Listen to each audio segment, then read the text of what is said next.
5. Oh yeah. Didn't talk about who's gonna do the intro, but I guess you can do it.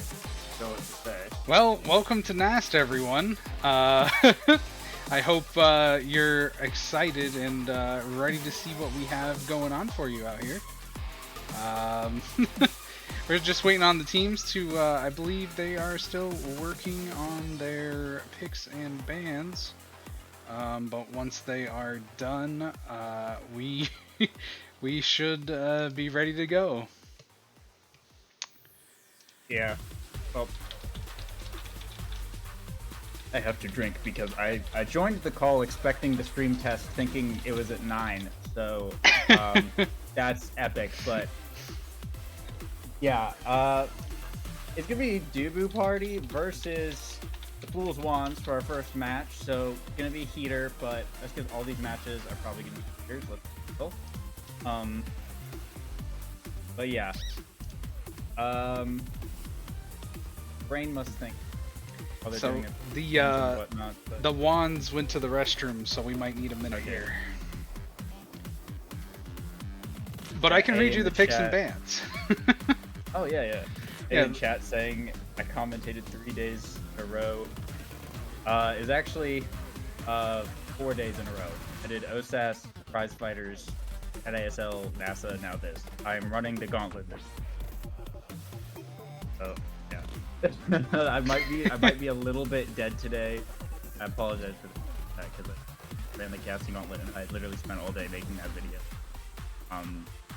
In like 6 hours. hey, it came out real good. Everyone enjoyed it, so it was worth your time, and you know that's what matters. I'll make a proper intro for it. Glad everyone.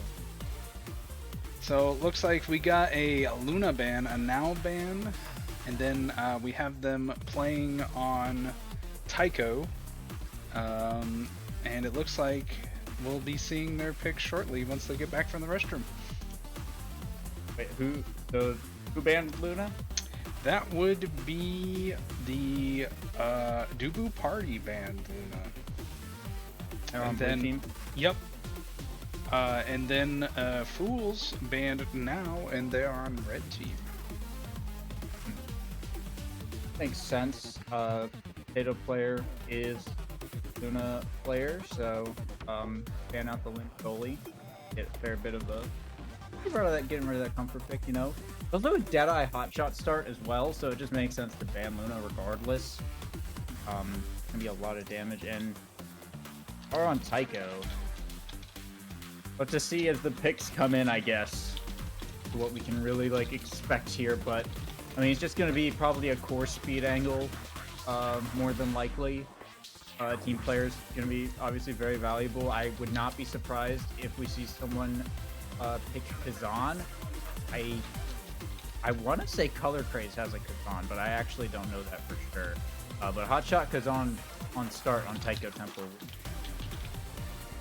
Pretty neat, but we'll just have to see. It looks like everyone's ready, so we'll find out in just a bit. Are they doing the picks in game, or are they doing them in chat? They did them in chat, which is helpful for us because we had to set it up. Yeah, you should have the NAST admin role, so you can see the NAST captains thread. Let me ping you in case you're not in the thread. They're doing them in the thing. Yeah, there you go.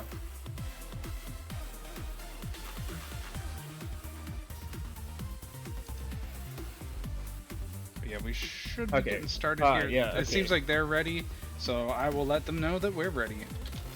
Yeah. Yeah, so Dubu Party has got Rasmus, Juno, Asher, and Fool's Wands has Vice, Vinny's, and Ventaro. So that's a lot of damage coming out from the Fool's Wands, but of course, Dubu Party is going to have the Hotshot Juno at their disposal here. So they're playing more for core speed, whereas Wands are looking for some big, tasty KOs. It should be a pretty epic match as we get into it to start off week 1 and to start off the entire league. Also, I thought you said this was on Tycho. I might have read that wrong. Oh, maybe they were talking about their best of 3, and I read the last map. Yeah. Oh, okay. Yeah. It is best of 3 series. Yeah. First game's on Atlas Labs, so we totally misled. don't you worry, the names will be on the screen very shortly. It's that week 1 experience. Yeah. But I'm excited for this league. I think because there's a lot of potential here, right? Like, there's a lot of players who, you know, can't, you know, get into the NASA level or, you know, obviously the NASL level because it's very restricted. You only got 20 teams out of the entire community that can make it into those. So, but there's still a lot of players that, you know, want the competitive experience or, you know, or maybe just a little bit slightly lower tiered environment, you know. Not really a place in between OSAS and NASA, and now there finally is.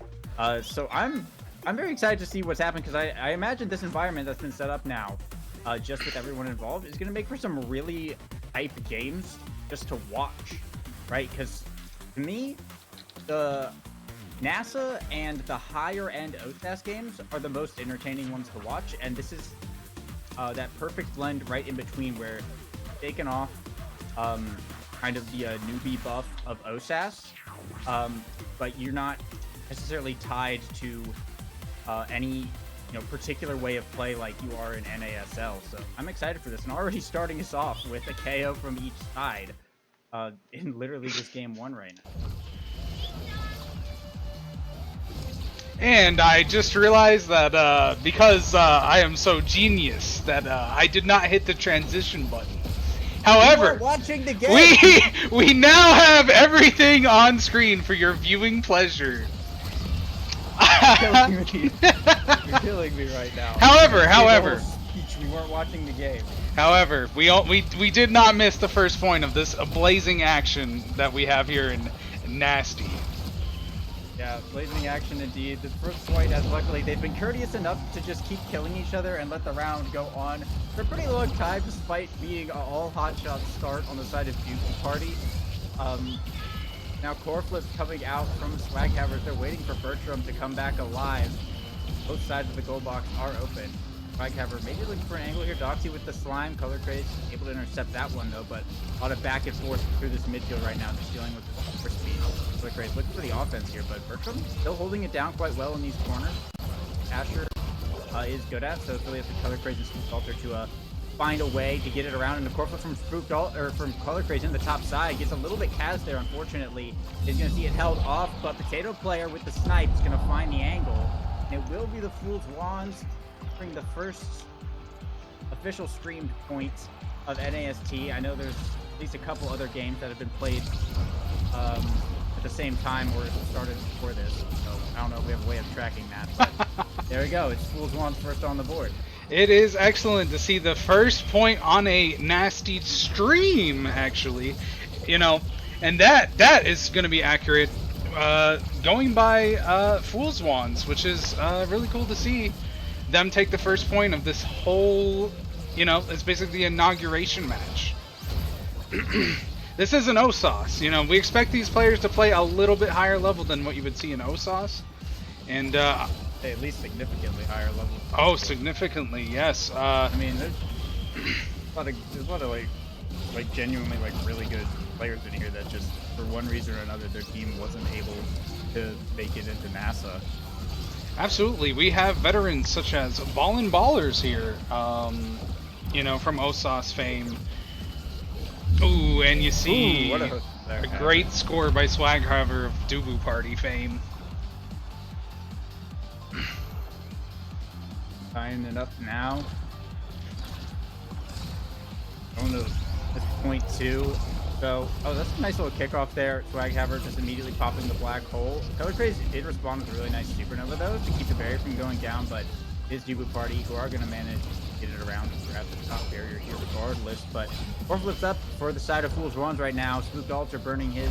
Try and find the kill on Swag Haver. Color Craze can be the one to actually pick it up with the power cord here, and both barriers going down. Fool's Wands in a position to score.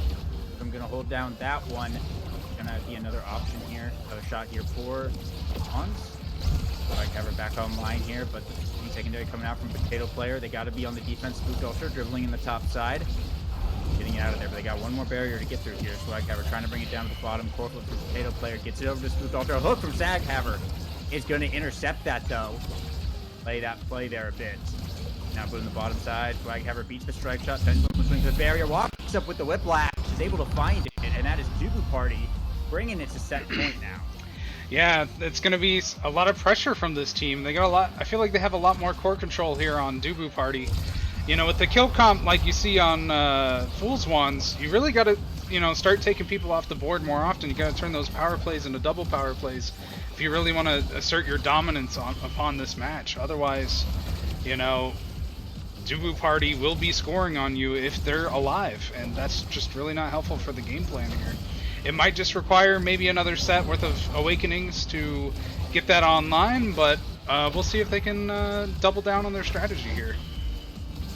Yeah, I mean, it's definitely a lot of damage coming out from Potato Player and Color Craze. Spooked Altar is probably going to need at least one Awakening if we really start seeing KOs, but I mean, like you pointed out, the Hot Shot Juno, it's just moving this core around so fast. I mean, with Hot Shot for everyone else on the team as well, it's just moving this core around the field so fast. That's really been the Fool's One's like immediate weakness, that these barriers go down pretty darn quick here. Oh, a nice slime from Doxy to save that. Swaghammer not quite able to get the whip blast, but another great hook. Swaghammer killing it on the Rasmus right now.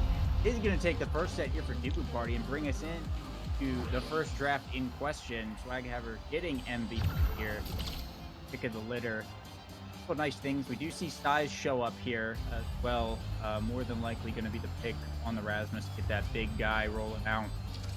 But a couple really nice damage awakenings here for the Fool's Wands.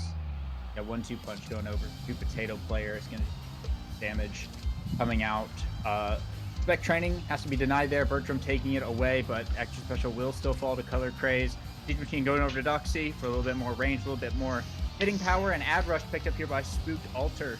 And with the damage they have on that team between now the extra special and 2 punch, you can very well see a few Ad Rush procs off of the Centauro that could easily bring one back into this game. We'll just have to see if Dubu Party can keep with the pace or not. And immediately, it is Swaghammer going down. Doxy looking pretty low here. Color Craze almost had the KO, but didn't have primary up, I don't think.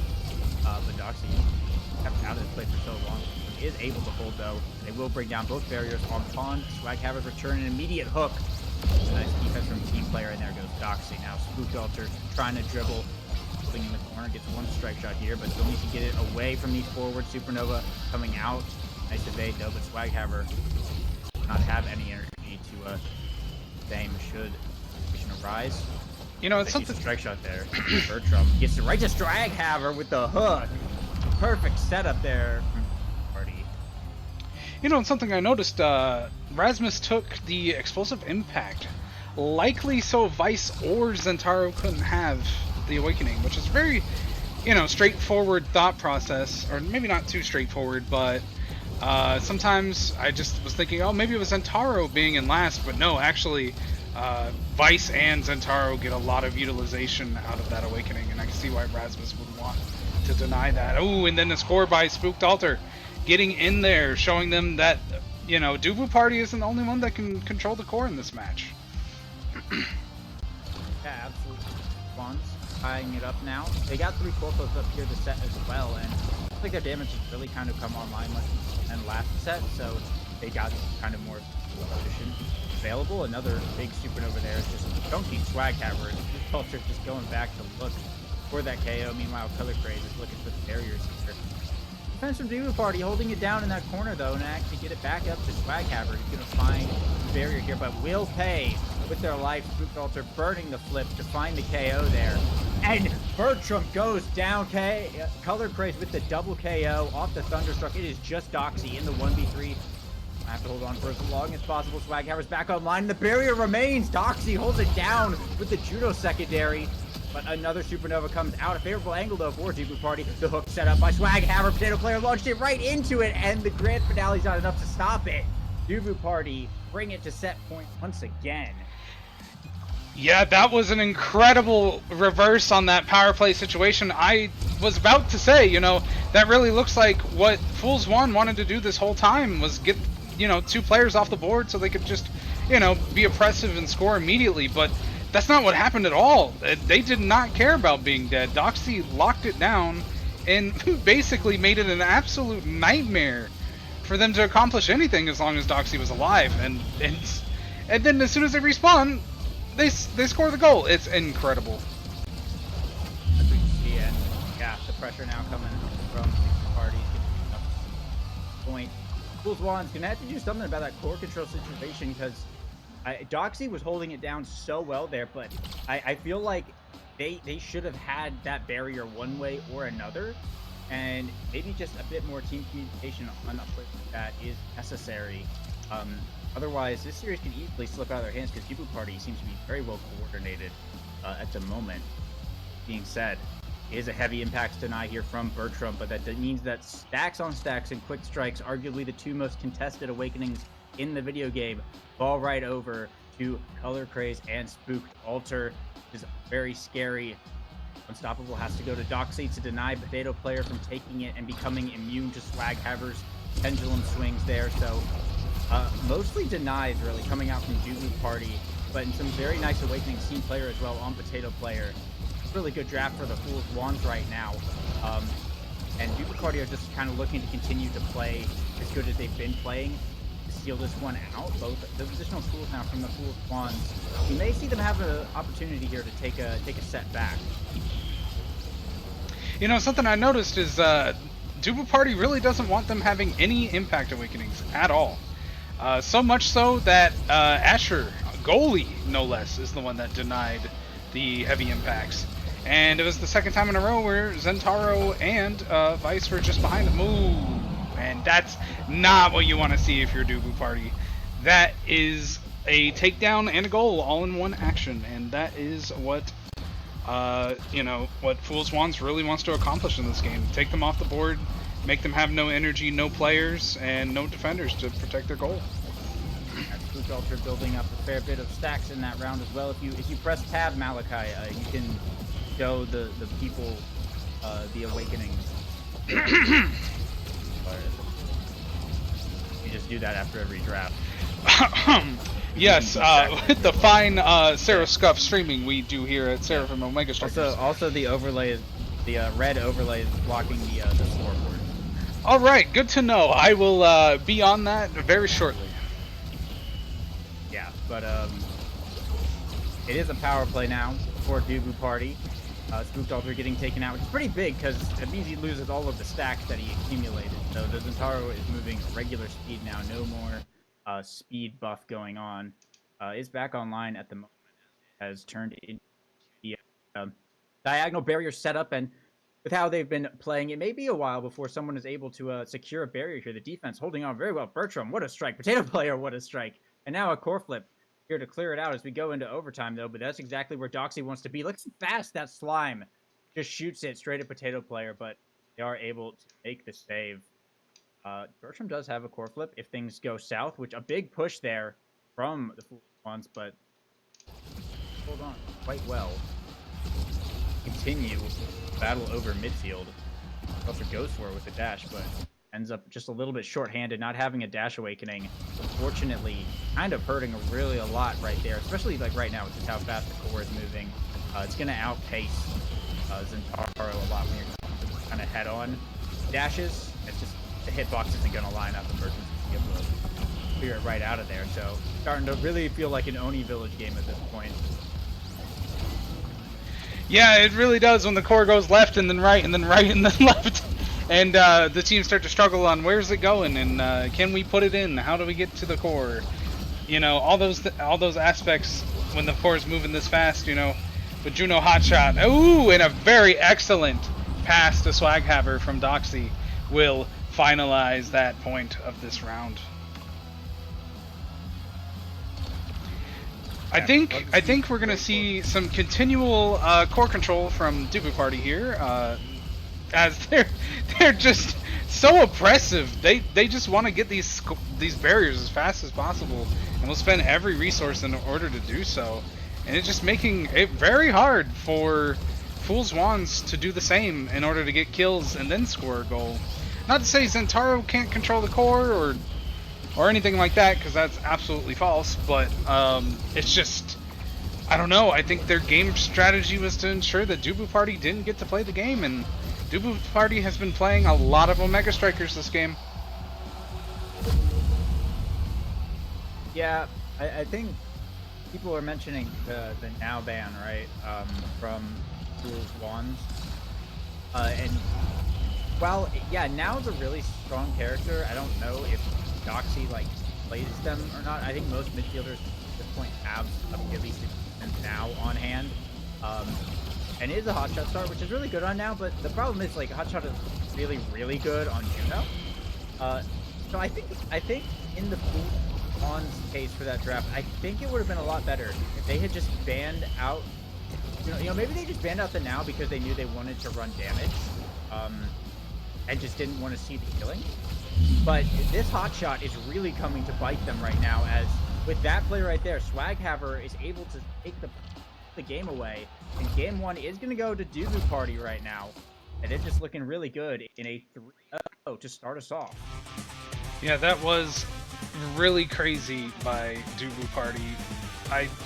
They just swept. They just swept. It's just that core control was immaculate, and they were alive most of the game, which is just not great for the Fool's Wand strategy. Maybe they'll double down on it next time, or bring out something stronger. Also, it seems the replays are not working. That is a shame. Let me try to get to the bottom of this real quick while you go over the game. Yes, I will do that. Yeah, so I mean, I was kind of like talking about it that last set, I guess. I think the fact that it was a hotshot start was a bit unfortunate for Fool's Wands, because they seemed pretty intent on running that KO comp, which they got a fair amount of KOs. Like it wasn't like it wasn't working, because like it was. I don't know if they expected to get the Luna pick on Potato Player or not, but they got the Finny instead, which is still pretty good with Deadeye, but like not quite as good. But yeah, letting Doxy get the hotshot Juno, it was really rough. And of course, Bertram with hotshots as well, and Swaghaver also having hotshots on Rasmus and Asher, is going to make the core, as we saw, go so fast all the time that there's not really like great opportunity for hunting down and targeting people and getting the KOs that you need. There's the big and yeah, basically every time Swaghaver ended up getting the core, he's just able to get it around Potato Player, really, because the utilization of the Rasmus hook was very good, right? There's the whole thing about like dealing with Finny is like once the secondary's down, the kind of cross net protection exists with Strike Shot, which you can use it once, or the primary, which is not, I don't think, like super reliable for that kind of stuff unless you're like really really good at aiming it. So Swaghaver can just like walk up to Potato Player, launch a core at Mach 10, Potato Player hits it away. In the meantime, like they don't even have to be in their face. Swaghaver just walks up like from the midfield, hits the core really fast at Potato Player, and immediately just like walks down or walks up. And whichever way Potato Player hits it, they just pull it with the hook. Just bring it right back to him and go to the opposite side of the net, right? And there's so much leeway to do that from a pretty far distance because everyone's got hotshot that you can just kind of funnel the core up to Swaghaver, not really have pretty much what happened next. Yeah, that sounds like a very good summary of the situation. They are now moving on to selecting their awakenings for the next match, and it is looking like it's going to be Adrenaline Rush Unstoppable. And if I've ever seen awakenings that kind of are opposite of each other, it would be those two. Yeah, Unstoppable start, I think it feels bad if you don't take it. Most times, this is in fact the Tycho Temple. Let's just double check our notes. I'm looking here at the game, and it's true, but last time I said it was Tycho. Okay, I'm looking at it. Game 2 is in fact Tycho Temple. They were nice enough to put a well-defined list into the chat. Okay, so yeah, I could see Ad Rush getting picked up if there's like Juliet or like Asher forward. Even maybe even Centaur, right? But I think it's safe to say that like Rasmus forward is not going to be as effective. Should Swaghammer go for it, but I think that also depends on what Potato Player picks. If Potato Player picks Atlas or Dubu or Mako, I think the Rasmus forward might be dead. But if they go for, like, I don't know, a more aggressive goalie like the Luna, I think there's like an argument still be had for it just because of the the mobility and the kind of things you get out of it. Mm-hmm. But we'll see how that goes. Swaghammer has, I think, versatile enough to play anything there. So we'll find out, I suppose, once they do their picks and bans of the characters. I believe if I was in these team situations, I would probably go for a lobby of 6 unstoppables. I would make that would. That's what I would expect. I think a little bit of a honk shoe. A little bit, isn't it? Yes. Little bit of the snooze fest, but sometimes the snooze fest is what you want when you're trying to win. Yeah, winning is far more important than being stylish. That's what my take is. Fools Wands have in fact banned Asher with their first ban, so we will not be seeing the Bertram Asher goalie or the Swaghammer Asher forward. None of that today. Asher's pretty good on Tycho in about every role, even the midfield, so makes sense. The solid ban. So we're just waiting for the Blue Party fan to come through. Whenever that See their does, response. See their response at the stack. Yeah, let's respond to the stack. I don't know exactly what to expect out of this. If it is another Luna ban, I might be surprised, because like Unstoppable is just gonna shut down Luna anyway. So I think picking or banning Luna here is a little bit. But we'll see. They are taking their time, but it looks like it's actually gonna come through in just a moment here. Orange back type thing. They have banned Vice. Okay, that makes sense. Okay, yeah, that makes sense. Because you did see Color Break play the Vice, and it is an ad rush stuff. Now, one thing I do like. Pick Rasmus. One thing I do like about doing it in the Discord threads is, unlike Start GG, you can never tell if your opponent's typing or not. That's really a feature they should probably add on there. You just don't know if they're even doing anything half the time, but here we don't have that problem. Well, this is a first pick Rasmus from the Fools Wand. They don't want to see the Swaghammer Rasmus. But like I was mentioning earlier, Unstoppable does make it very difficult for the character to play. Because literally everything that he's got is a one-hit ability, and like Pendulum Swing primarily, which is the main form of scoring, and like the only way you have like touching the Fools ability, because you don't have a hit stun other than your hook. Ooh, we're seeing an Era X come out from Dubu Party.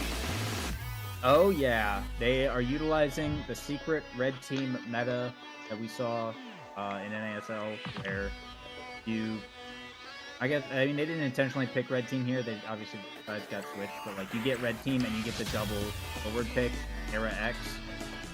So yeah, there's that happening, I suppose. We'll see how that ends up going. Probably about as well as we always do. Oh, but we'll see. What do you, Lego Mage? What do you respond to in this situation when you see them pick Era X? Pick now.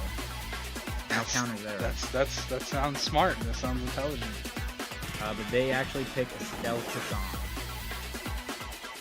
So it is Rasmus, Estelle into a unstoppable start.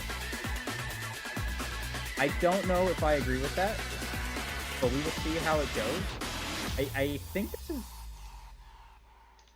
an Estelle gold. An Estelle gold or a Rasmus gold? I'm not sure entirely.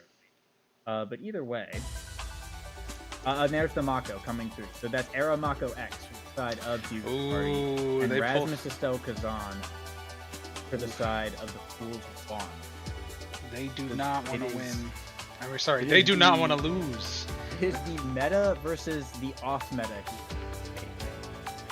on Psycho Temple for Game 2 this is kind of risky for the Fool's Wands, right? Because they're down a game, and they just gave Dubu Party Old Reliable to work with on an Unstoppable start, and they picked two characters that are notoriously countered by Unstoppable. So I'm curious to see how this is going to go. How well we saw Dubu Party play last game, just as a team, getting the core where they needed it to be. Right? This is looking like a very tough one, just from the outset for the Fool's Wands. So we'll see how it goes. Oh yeah, we're about to get started. Let me just let them know we're ready, and we'll hop into this game.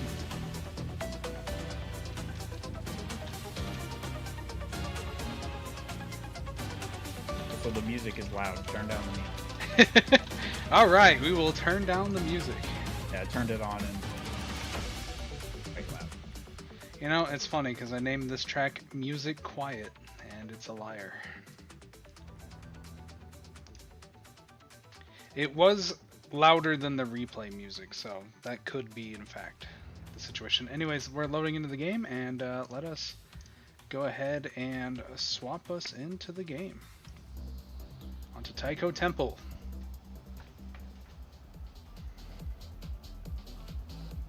All right, looks like it is. Okay, yeah, it is Potato Player on the Rasmus goalie. I do like the Rasmus goalie here, normally, like in general. I just think it's odd that they went for the stealth forward. Really? On Taiko Temple? I think it's pretty good. Unstoppable start. True. I mean, I do understand that. However, her mobility through the center of the drum in the center is pretty useful at times. You know. But now, pick now. True. I mean, we do live in an era where the answer 80% of the time is just pick now. Aeromako X on the other. I'm not proud to admit that, though. You know, I think the just pick now is an unfortunate state of the game, but that's me. That might be a hot take, but it's my take. But it's all everyone went unstoppable except for Swaghammer opted into the ab rush there, which that makes sense. But, yeah, well, I mean we'll see how it ends up going. I think it's going to be kind of difficult for Fool's Wands to score. I mean, that being said, Spook also does manage to bring down both barriers here.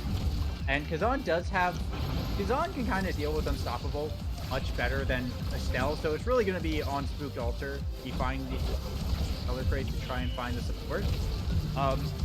But the scaling potential, obviously, from the side of Dubu's Party is immensely there. If they take even one set and drag this on to set 4 or 5, their chances of winning go up exponentially. Also, where is our team? It should be there. One moment. I don't see them. I don't see them.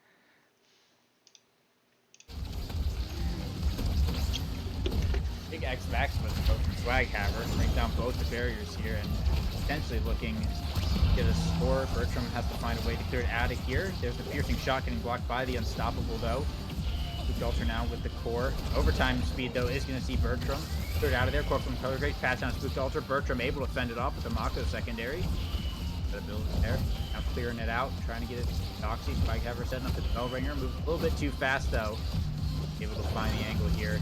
Potato Player, nice hook on Swaghammer to find the stun. And now core flip from Bertram to send it back over to Swaghammer. Shot, unfortunately, no good. Now Doxy sends it over to Swaghammer. Pops the X Maximus, but gets Potato Player's core flip in return. Doxy midfield setting up the Maelstrom. Just a lot of looping around the world.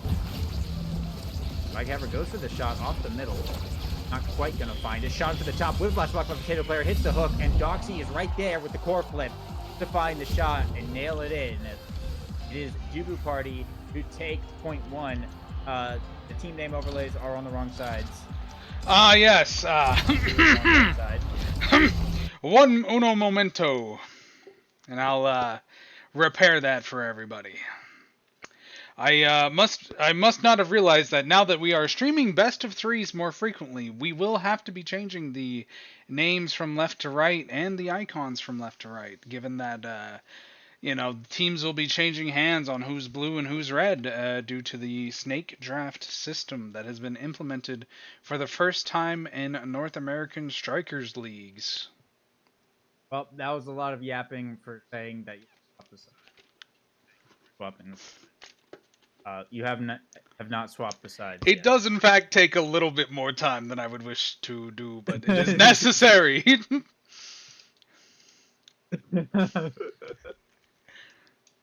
Well, Fools ones have managed to tie it up, but they're facing an open goal situation at the moment as Swaghaver is up in the net trying to get over to Doxy, but gets KO'd by, I think, Color Craze there. Found the piercing shot on the wall, and now it's Spook Ultra trying to walk up. Nice defense from Bertram, though, but going to have to buy a little bit more time for it to come back online. Swaghaver, a potato player, trying to work the core back up to keep the offense going here for the Wands. Doxy getting it out to Swaghaver. Nice death touch from Potato Player to loop it around, getting it back over to Spooked Altar. But the barrier still holding. Bertram is the iron wall with that Mako secondary. Core flip from Color Craze will be enough, though. Open up both sides just in time to go into overtime. Core flip from Potato Player, sends it over. Core flip from Spooked Altar, looking to send it in right through Bertram there. Not looking to spend the core flip on that point. We'll save it for the next one. Those Wands bring it to set point. Really tight situation there. I think that was a good move from Bertram because reacting to core flips that close can often just result in them getting the point and you lose the core flip anyway. So I think saving it there was a really good move by Bertram. But of course now there's a little bit more work here that Debu Party's going to have to do to take this set back. Yeah, absolutely. And now that we got the proper, the proper scoreboard on the board, we're going to see that, the Fool's Wands really need this because they're 0-1 right now, and they don't want to be 0-1. They definitely don't want to be 0-2 because that will make them the first team to lose on stream in NAST, and that is not, a good first impression you want to be setting. Because there will be 11 rounds though, so they don't have to worry if that is the case. They can, go back to the lab, figure things out, but they may not even need to. This could be the beginning of the series turnaround with how well they've been playing this series. And this particular match of this series, I should say. And, yeah. 3 core flips up now to the side of Debu Party. They do lose both their barriers, though. It's a little bit sketchy, but everyone is on set point, all tied up right now. Core flip here from Doxy. Gets it around to Swaghaver with the Bell Ringer. Finds one barrier here. Trying to go for more potato failure. Able to get it out. Nice push up to the midfield there. Try and keep it away from Swaghaver. Cage coming out, not going to find much. Spook Altar, not going to find an angle there, unfortunately. Now Color Craze in the top side. X Maximus into Corpus from Swaghaver. Is going to see the KO come out, though. Corpus from Potato Player is going to have to be counter the power play here. Party has got going. And we're swing it away as we go into overtime now. Doxy in the midfield trying to get it up, but it's Color Craze down to Spook Altar in the bottom corner. Pop up, not going to find it. Got here, Bertram holding it down though. Back over to Swaghaver. Potato Player getting it out to Color Craze. The Rose Thorns come through. Core flip from Bertram. Saves it, trying to get it through this barrier. Potato Player almost got an own barrier with the death touch. Able to save it just in time here. After a little bit of brawling and there in the mid. No KOs coming out quite yet.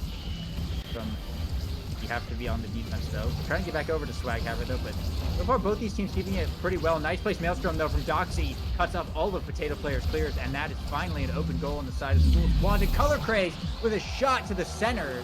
Bounces it off the bumper, and Bertram has no abilities to catch that one into the bottom. So it will be the Fool's Wands breaking the curse and taking their first set this 3-2 to go into draft. One of the strengths of Mako X I noticed is, they put on as much good offense as they do defense. They really hold it down against that assault by the Fool's Wands during that point. That point went on a little long, but they did take the set and on Fool's Wands side, and that's kind of huge because you do want the first draft most of the time. That is usually the crucial draft that really can help your team snowball, especially when you have to deny Aramako X, a team that notoriously snowballs very well and very fast and becomes very hard to deal with. And immediately Swaghaver taking out a member of Fool's Wands before they can even defend. Power plays are real right now. Swaghaver has some stagger now to work with deep pickup and it's mostly, I think, a good few denies coming out of that draft, but also getting the stinger was pretty nice here, just to deal a little bit more damage, because the way you kind of deal with Aramako X is, well, find some kills. I don't know if they'll actually be able to, but they have some tools now at their disposal to shut him down, but so far, they are cooking, and they are going to be off taking the first goal here, and barrier off kickoff as well is pretty nice to start off on next set here. Oh yeah, and look at this defense. They got 2 core flips, and they said we don't need them to defend. We got X Maximus. That's the defensive tool we need on Aramako X. And an excellent core flip from Bertram. Frame perfect even. It was on the line of that goal barrier, and it was very impressive. And it's just kind of going back and forth very fast from one side to the other. And just this core can be sometimes hard to control on Taiko Temple, but in some ways that's why I love it, because I love setting up a lot of different things on this map to make it hard to defend. But you know, what goes around comes around on Taiko Temple. Now core flips being burned here. Doxy and Swaghaver are pushing this corner offense here. A shot from Swaghaver. You can see the barrier go down and a dribble off the top side. It did not hit the corner. It bounced right back down to Swaghaver, who finds it into the bottom. Party will be tying it up 1-1, but this game is looking much closer than last game was, and Gibraltar really making this Kazan work here. Color Craze providing nice support as well, but I mean, not anymore, as it is Color Craze going down off of kickoff, and immediately Gad Rush getting proc here for Swaghaver. The Maelstrom coming in. Middle player getting a full angle from that core, got a little behind the storm there, and kind of clear it out, so no barriers going down. It's actually the Fool's Wand. Upon Color Craze's return, that'll get the first barrier. Defense now has to come out from Dubu Party, kind of clear it out of here. Offense going again, another Magical Maelstrom is going to put it in the corner. Swaghaver able to follow it up, get the barrier here for a little bit more. Bellringer up to Doxy in the top side, shot to the barrier, going to find it. Now they got 3 core flips to work with. Swaghaver burning theirs for a KO though, but it doesn't count too much. Except when he pops the Bellringer to X Maximus, it just forces it anyway. Another power play and ad rush truck here for Dubu Party on an open goal. They have 2 core flips up to work with. So far, Potato Player is finding clears. Right. You know, one thing I had mentioned is I expected 6 unstoppables, but that is not the case. Oh, and Swaghaver scores, but Swaghaver opting for the adrenaline rush, paying off huge. The amount of movement X had there to really just control the pace of the game on the enemy's side was just really impressive to watch. I mean, you don't want X moving at Mach 10 with his fists at the ready. It's just, it's just, you know, X gonna give it to you, putting it simple. Get open goal now, side of the bonds.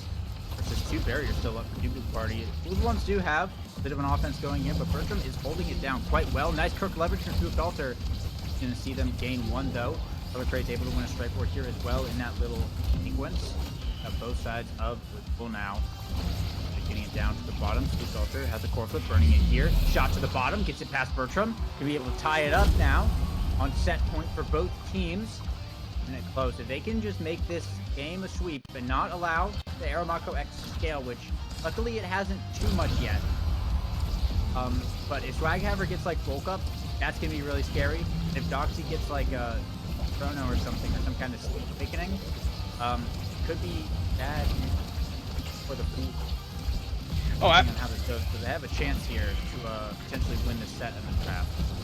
Oh, absolutely. Chrono just would make Era. Ow! And a sick score from Swaghaver. This should give them the chance to really get those first picks this time. Maybe we will see the Chrono. Maybe we'll see Castellast. Maybe we'll even see. And there's bulk up or quick strikes. It's bulk up. Might of the Colossus. Quick strikes and Catalyst. I think it's Catalyst or quick strike. One of the 2. X can't lose. Yeah. I imagine. I don't know actually what Doxy thinks. Okay, Catalyst makes total sense. But Ariel's going over to Color Craze is really nice. Might pick up here for Potato Player, just a bit more size on the Rasmus to power as well. The Rasmus actually could be hitting quite hard as goalie, the Pendulum's doing a lot of damage, but Swaghammer should be okay with the peak performance. He's also picking up the explosive head, which is really nice. That's just smart kind of map control that they have now, along with the aerial. And Bertram just getting the reverb is of course nice on Mako. For the cooldown. So that Catalyst on Doxy might be a little bit scary here, and of course the quick strike on Swaghammer will just have to see, as they're keeping it real close this game, 1 set to 1 set. But it is Gibu Party who have started us off with a barrier and are potentially looking for. Oh yeah, X's theme is online and so is X. Ooh, excellent gameplay right there, if I do say so myself. It's just textbook. Get in there, stay in there, get on the goal line, core flip the goalie, strike it in, and rinse repeat at this point. If they continue with that gameplay, Fool's Wands will not be taking it to a game 3. Yeah, but now it is Fool's Wands that found the first barrier and the second barrier waiting out. Bertram's and snare jumps there. Now a bit of offensive player up in the midfield. Get down color crazy on the bottom side. The piercing shot's going to be enough. Get it through. One's firing and right back with a goal of their own now, tying it up 1-1 again. So very close. It seems like if Gibu Party can get power play going, they're in a really good position, but it seems like the Fool's Wands are winning kickoff and then just kind of keeping the core on Gibu Party's side of the field until Bertram just like runs out of ability, and then that's where they're really able to. Solver's going to have a lot more cooldowns to utilize, just being Kazan, and of course there's a lot more like global kind of midfield presence on Estelle that you can kind of catch the core if it does sneak out. To just really kind of hold it in place. Now, utilizing that very well right now. Fortunate Kazan moment there. Kind of went through the crook leverage a little on that dash. So was not able to grab it. But it is Color Craze on the top side who's looking for the barrier. Now passed down to Filter. Towards out Bertram's core flip. An unfortunate angle. You can see an own barrier, but a barrier off the full side. In return, core flip pass. Down to Spook Ultra looking for the shot. Can't quite find the angle. Those thorns coming out. Bertram able to save that one. Potato player sending it back in here. Color Craze. Pass Doxy has a maelstrom, gets past these snare drums. Potato player sending it back in. Corporate Doxy blocked by Color Craze. The Bertram is able to clear it out. However, Potato player utilizing these Rasmus abilities exactly the way that they need to be used. Just not let Swaghammer touch the ball at all.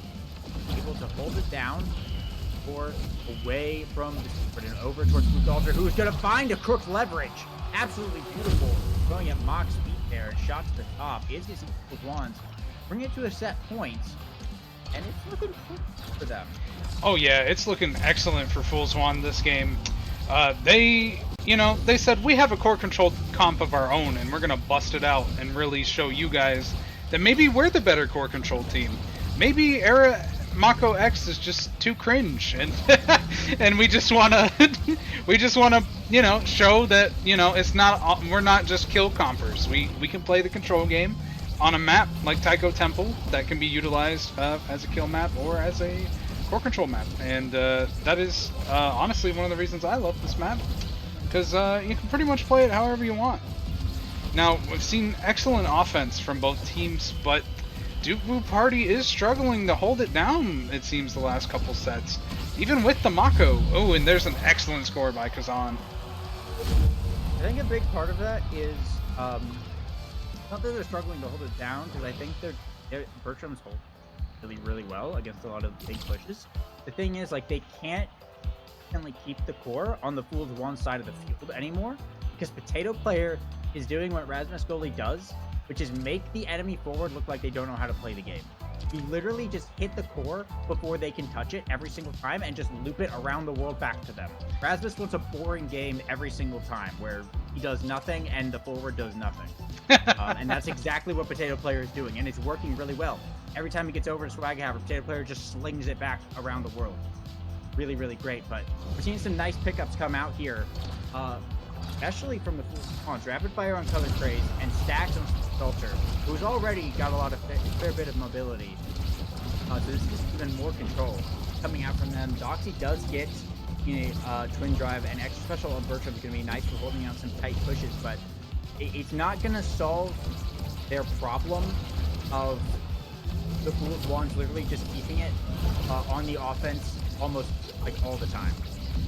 So it's going to be, I think, it's going to be a little bit of a gameplay change. Something. I'm not entirely sure what. But they need to find a way to keep the core Swaghammer's hands so that Doxy like has a chance to actually push up there and provide the offense to get the KOs going that we were seeing earlier. So right now, I think Potato Player is doing a really good job of not letting Swaghammer have the ball. Yeah, that, and I noticed the Unstoppable hasn't exactly been stopping the Estelle either. It's just, with Kazan on your team and Estelle, you know, they just have a bunch of ways of just incidentally breaking that Unstoppable and causing situations, that are maybe a bit easier to score on than we anticipated at character select. And I think, Bertram's holding it down as usual. I may have misspoken earlier, because right now, they are defending very well. Potato Player is well, and here, look, all the forwards are over on the side of Jibu Party's side of the field. And Potato Player just over there in the goal box by his lonesome, just constantly sending it back. Swaghammer now moving up, trying to do it, but yeah, just pendulum swing. Just pendulum swing, get it out of there. Now it's in Speed Ultra and Color Craze's hands, literally until Doxy uses the core flip, and it's just right back. It's just right back. And here it goes again. Here it goes again, just right back. Swaghammer does not get to touch it. Spooked Ultra and Color Craze are getting like 3 interactions for like every one of Swaghammer right now. I know you already said it last game, but this game's starting to look like another game of Oni Village on the wrong map again. But the way the Rasmus is holding it down. It definitely is. I mean, I think Rasmus goalie on the right map, which is like, you know, these kind of long maps, I think when the goal is open here or on like Night Market or Larian, is really good against X. Because X has a very small like area. It's a very small but a very strong area of influence, whereas Rasmus, initial, like his close-up area of influence is like very weak, but his like mid-range is very strong, and as long as he uses that to keep it away from where X can hit it, there's absolutely nothing Swaghammer can do. And it's just in the hands of Color Craze and Spooked Ultra for like the majority of the game until Doxy and Bertram get it out, but then Potato Player just sends it right back in. And there it is again. Like the exact same sequence. And there's the barrier that time.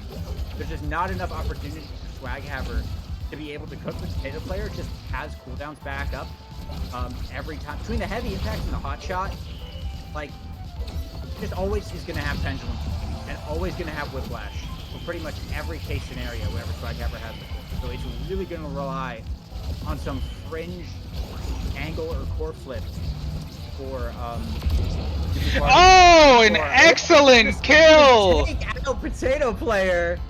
Swaghammer finds a way. The solution was right there the whole time. Kill him! Couldn't see it. Swaghammer could see it. I couldn't see it. You know, if Rasmus is giving you trouble in the goal box, just make Rasmus not in the goal box for good. That's honestly the solution. Unfortunately, though, in Omega Strikers, it's really about, 13, 14 seconds. But, it's the thought that counts when you're trying to get through a guy like this. I think what's crazy as well is I think if Swaghammer took Catalyst on that draft with the quick strikes instead of Doxy, like Swaghammer was first, right? Swaghammer took Catalyst. I think Jubu Party would be sweeping it. Just how much Swaghammer's been getting hit by the pendulum. Yeah, it's like ad nauseum again and again and again. I think in the moment it definitely made sense to do the quick strikes, but looking at it now, that Catalyst would be absolutely massive if it was on Swaghammer right now.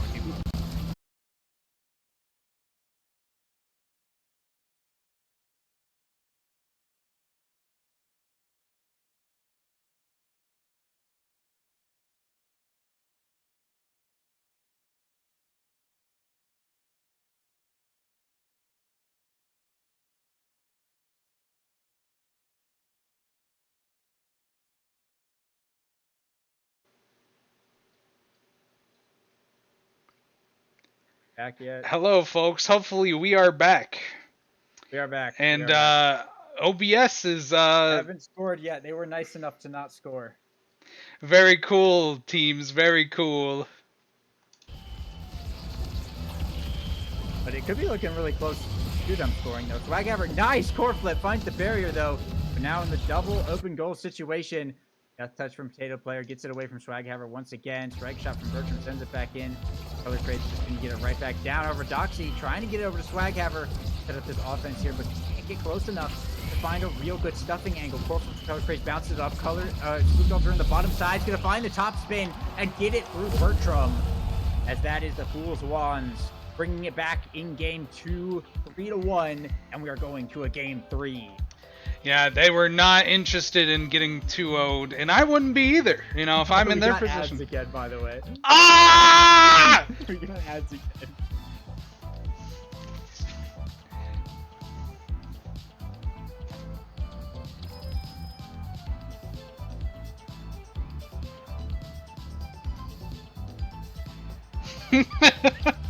Did you know if you could use your Prime, you could ads? Nice one. Nice one, Max. Okay. Start game 3 now. I'm gonna put. Should I put on replay or, or on yeah, VRB? I mean, yeah, you should put on the replays. All right, like, we'll yeah, put on you're replays. supposed to. That's like part of it. Well, yeah, but we don't know if anybody's watching right now. That's the problem. But you see the mini player. True, you do see the mini player. That is accurate. The mini. That is accurate.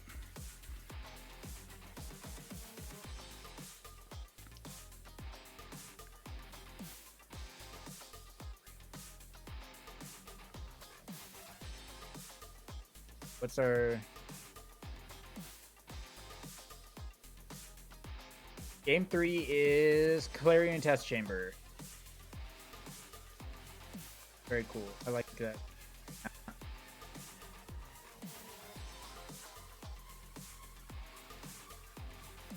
Out of water. That's cool.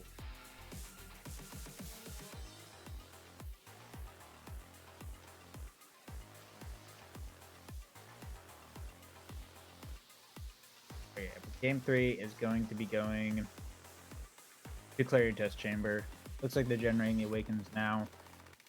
I like Clarion Test Chamber quite a lot as a map. It's definitely been one that I think more people are warming up to. Time goes on. I think it was considered a little bit goofy at the beginning, but now that people kind of understand it, I think a lot of people really like it. And I think it's seen as one of the more like neutral maps, right? Sort of in the same vein as like AtLab, where you can play damage, you can play core control, and I don't think there's a character that's like strictly bad on, right? Like there's characters on certain maps that are just strictly not good. Yeah, I know that feeling. Like Juliet on Otten City is like not really good. No, that is not the pick.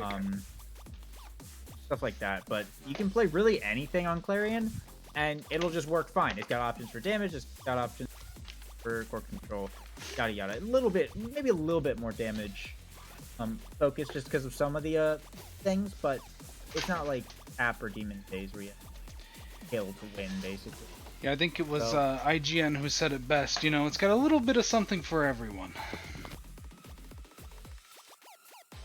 Did IGN say that? No, it's just something they're famous for saying about like a bunch of games. It's a very generic phrase. IGN wrote an article about Clarion Test Chamber when that update came out. Like, what? First time hearing of this. We do have Awakening. It is Might of Colossus, Chrono Boost. So, Era Mako X looking a little bit bannable at the moment. You could say. But so Adibu Party's back on blue team, so they're getting first ban and first pick. So we'll find out if they're going to leave that open, which most likely they would. As first pick, you can leave that open and like X or like, just go Era first or something. But it is an Octavia ban coming out from Jibu Party. Makes sense. That Chrono Boost Octavia, and it is a Rasmus ban from the side of the Fool.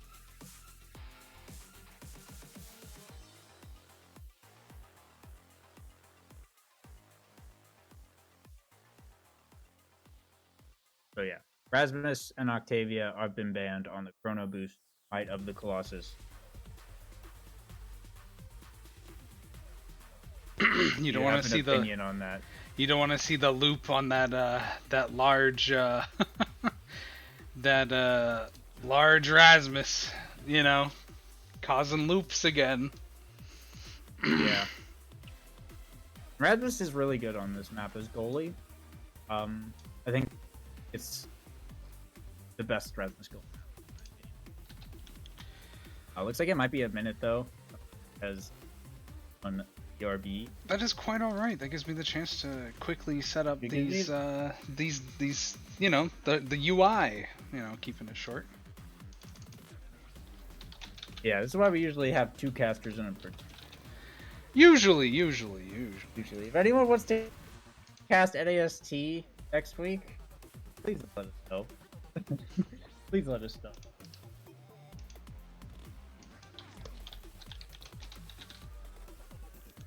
Don't worry though, Saikeen will be here to save us. On Thankfully, the next, we have a block 2. yeah, block 2. I don't think I could do 2 blocks. The Saikeen Soggy Iguana Power Hour, maybe even hour and a half. Seems a bit accurate. They're keeping this series close though. I after seeing the first game, I fully expected a Dubu Party sweep in game 2, especially considering the picks and the awakening. But the Fool's Wands really pulled that off quite well. Data player especially was doing everything right, just make it go, like just constantly giving color craze and spooked officer infinite tries essentially to score. Yeah. Whereas you know, Swag Haver just couldn't touch the core because of that. I mean, it was just executed perfectly. Like, it was really good. I'm curious to see how it turns out now that we've kind of seen the best of both teams and their game plan. A little bit of the Pass and LLC match, kind of from NAST. They got Pass got a sweep in game 1. LLC swept game 2, doing something totally different, and then it was a really tight game 3, where both kind of just playing to their strengths once again. So it could be a little bit of an angle like that, which would be very hype, I think. Looks like we're back though, so we should be getting into these picks hopefully pretty shortly. Okay.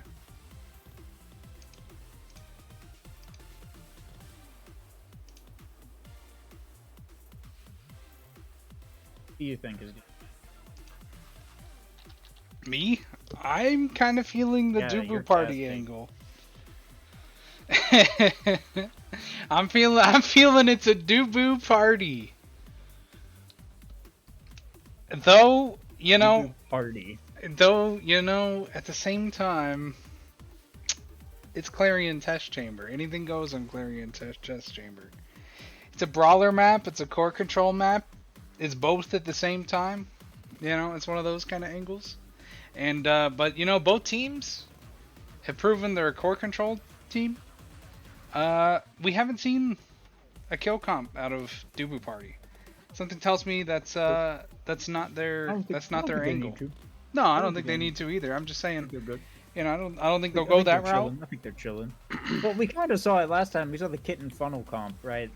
Which is like, kitten funnel comp is like a step to the side of kill comp, I think. It's like an in between. I think it's kind of like an in between. Kind of an in.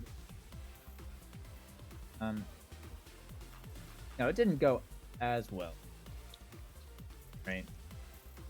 So I'm curious to see. I could see the Doxy era again with the Chrono Boost. I could also easily see the Doxy Juno just with the Dash Awakening start. So I'm curious to see how that's gonna turn out. With Rasmus banned though, Swag's probably gonna be back on the X. I wouldn't be surprised at all if it is just Era X Mako again from Dubu Party. We'll have to see. I think if both teams run the same comp, I think we might just see the Fool's Wands take it again. That worked really well. Well, it isn't Even a with, like, static the map, change. you Well, know. I think even with the map change, I don't think it's gonna matter because I think You don't Potato think Player so? just gets the. I think Potato Player is actually gonna be better on this map. I don't know. I don't know how well they play a particular map, but I think on paper Rasmus Goalie is very good on Tycho, but I think is like slightly better. Okay, all right. You I know, think there's a you little are bit the more room to expert. work I with. will take your word for it. Like I think Rasmus Goalie is better on Tycho when the goal is open than with the barriers up, right? Because there's more room to work with. But I think Alright. Clarion, you don't need that because the barriers are like so flat and far back, right? Okay, You already have that room. I see what you're saying. Get the hook and get stuff. You can't fight the corners. Like you can't deal with like up in your face corner. Not possible. So we'll see. You don't what have the happens. technology for that. It is a first pick Asher from Dubu Party. So I think most likely Bertram is going to be on the Asher goalie here. So it's something like that. X picked up by the Fool's Wands is going to deny that away from Swaghaver. So Spooked Ultra is going to be on the X with the big guy start. So that's already been pretty nice here. Oh yeah, you love to see it, man. Comp, the kitten comp has been foiled. Not that it really needed to be, as it has been foiled.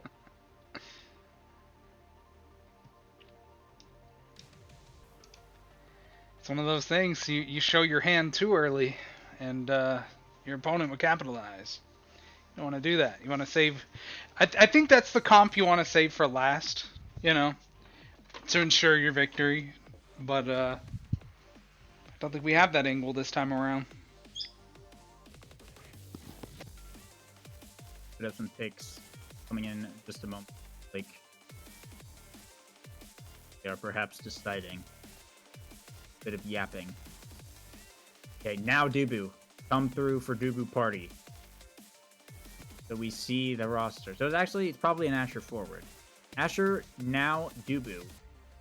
That seems quite nice. We got the chrono boost for the now. We got the thighs. The two big ones. So that is comp Yeah. from Dubu Party. It's good Oh, to they picked Era on the side of the Fool's Wands, by Yup, the way. they I did forgot. not let them have Point the that comp out. again. They said, nope. Yeah, they picked Axe Era. They just straight up took it. So, yeah, they get the Chrono Era Big Guy X. Hey, you did say, you know, they were going to use now to counter the era. Let's see how real that is. I mean, it does depend on the pilot, but... Well, it's Doxy. Yeah, Doxy's a good pilot. That's true. Doxy might be the... I think you might be onto something. You didn't write the script for this match, right? No. Okay. That's wrote the script for the Fire Ice match. Oh, okay, yeah. That one should be. You'll see pretty that cool. one. However many weeks. Hey, who knows? Maybe that's a grand finals match. That'd be pretty impressive. Imagine having to bet on grand finals with your Seraphim points, you know? Now that's a bet. Oh, and we have the final pick. It's a Kai pick from the... So we got Kai Era X. Oh, it's just Crimson Monarchs. Ember Monarchs. Whatever they're It's called. Ember Monarchs, yes. Yeah. That team. Yeah, so Ember Monarchs coming out from Fool's Wands. And now Dubu X from Dubu Party. That is not a They canon win. comp. It will in fact be a Dubu It will. The Dubu. Yeah. Party. I'm actually excited for this one. Let me tell them I'm ready, and we'll Yeah. hop right in. They are ready. Ding dong.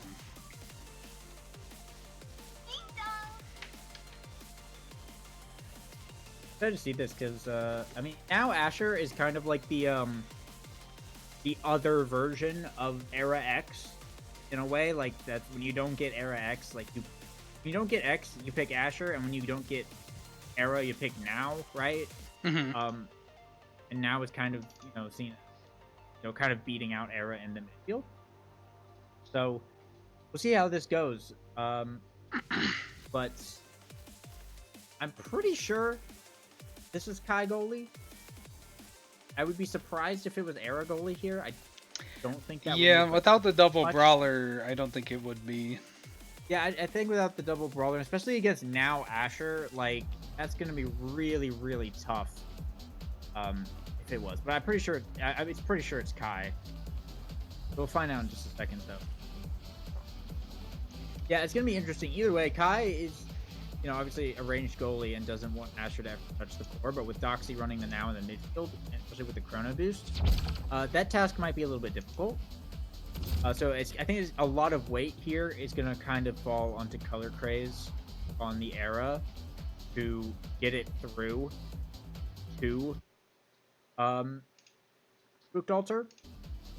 So I think it's going to be a real kind of whoever wins the midfield is probably winning this match because they're going to be the one that's just going to have their brawler have the core. I think Bertram's got a little bit of an advantage being Dubu, can deal with X easier than Kai can deal with Asher.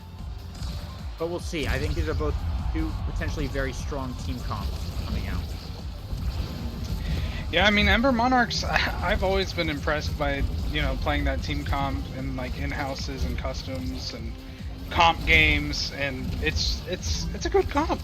I feel like, you know, maybe they designed that with in mind at Audi. We don't exactly know, but I would assume when making canon teams, you would try to make them play well together. Pass splitter coming out from Swag Cover does get shut down though. High defense there from Potato Player. And an open goal to 2 barriers right now. Spooked also changing that up though. Gets one off the bull rush on this bouncy map. Things can go awry very quickly. Up in the top, gets a dribble. Unfortunate bell ringer angle though. Might have another attempt here. Bertram able to find one clear. Potato Player sitting right back in. Doxy in the midfield though. Able to shut down Color Craze's play. Trying to get back up to Swag Haver. Bounce off the center. Bertram rolling out to his midfield line. We hit overtime. Over in the bottom side. Forces out Bertram's core flip. Still has a core flip of his own. However, a pass to Swag Haver gets shut down by the barrage though by Potato Player. Now Color Craze wins the strike war against Doxy. Soup comes out. Swag Haver up to the top. Finds the strike war and the shot and gets Potato Player's core flip to boot as well as the Giga cooldown. They're not going to have that on kickoff, so a really nice .1 here. Going to go over to Dubu Party. You know, one thing I noticed is this is eject button Kai. This isn't strike shot Kai. This isn't momentum boost Kai.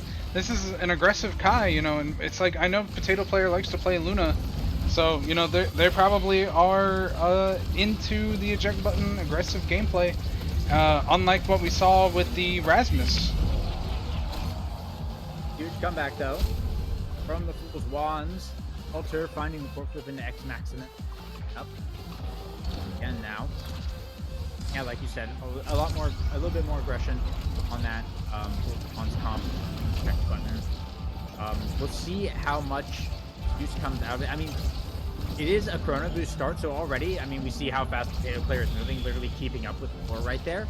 And I think should aerials show up, you know, in a draft, it's gonna obviously really powerful. But right now, Swag Haver burning the core flip, find the KO and start the power play here for Dubu Party. Gets one barrier, looking for more, running the top side, gonna be able to find it through the broad, and it shot right to the goal gate center. Excellent. Right as the Potato Player walking back, and the strike was still on cooldown. And it's a Dubu Party. Not a second was spared there. They just knew exactly what the mission was and pulled it off in fast, lightning fast pace. It is a Dubu Party. It is Dubu Party now. It's Swag Haver who ends up getting the giant orb and becoming absolutely massive right now. Get this offense going here. Spook also almost getting knocked off the edge, but managing to survive here. Be the Fool's Wands off though with one barrier. Over the offense is on his Party maybe fire right back. Corporate Doxy past the Swag Haver, wins the strike war. He gets another one now, and the offense is still going. Doxy getting it up to Swag Haver once again. Potato Player walking up to the barrage, but can't find the control. Swag Haver able to find a shot right past Color Craze. Potato Player didn't know where that was going, and that's a Dubu Party. Indeed, they will take the first set. Swag Haver, the MVP on you on the board. Someone, either Kai or X, has to deny that, and that just feels so bad. It's a really good spot for Dubu. Yeah, Dubu Party could not have asked for a better first draft. I feel like if the X has to bite the bullet, and he does, if the X did not bite the bullet, this game, in my opinion, would have been over. But losing an Awakening, it might have the same result. I mean, X Monumentalist has not been known to have a stellar win rate. Putting it lightly. Finding KO, yeah. Blue Delta had to give up, like, Stinger, Bulk Up, and Ad Rush were all on that board, and they all had to be given up. I think the Bulk Up and the Stinger kind of hurt them. Just to stop Doxy from getting too out of control, but Doxy got Reptile Remedy anyway, so it's gonna not be possible to really kill her at all, which is still pretty nice. And of course, Swaghammer getting the Rampage is like really, really good there. Just to have that extra size being double barrier map, but not that probably gonna back up a fair bit of those size stacks. So it's a really nice draft for Dubu Party.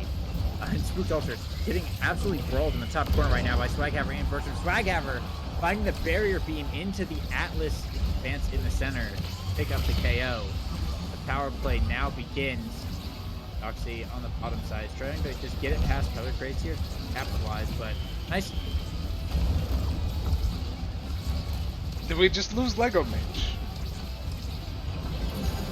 Alright, folks, I think we lost Lego Mage. Let's see if he comes back, but I'll do my best to do some casting. It's not really my forte, but here I am today casting. You know, we're seeing Dubu Party lock it down. Scary situation whenever you hit the Atlas sphere in the middle and it comes flying at you at Mach 10 when you're in the center. Ooh, I think if Bertram... right to color craze. Oh, and we have Lego back. He has returned. What happened? We lost you for about a minute. A minute? Yeah, I couldn't hear you, and the stream probably couldn't either. Bro, I was talking that whole time. You're probably, you know, blazing fire lines coming from Lego Mage. Fire lines. Why didn't you tell me? I was. You couldn't hear me either. Your internet must have dropped. Oh, that's... Well, some of it if you were still able to see the game. Anyways, back to the fierce action.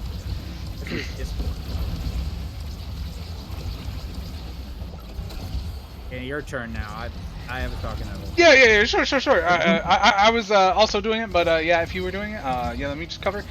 So yeah, we're seeing some really good pressure from the Fool's Wands now. They cannot afford to lose this game, or the series will be over for them. And that is really not something you want to see when you are the inaugural. I cannot say that word tonight. If you are the first team ever on an NAST stream to lose, you know, you don't want to set the precedent just quite yet, but neither does Dubu Party. They are, you know, kind of even on this point in particular.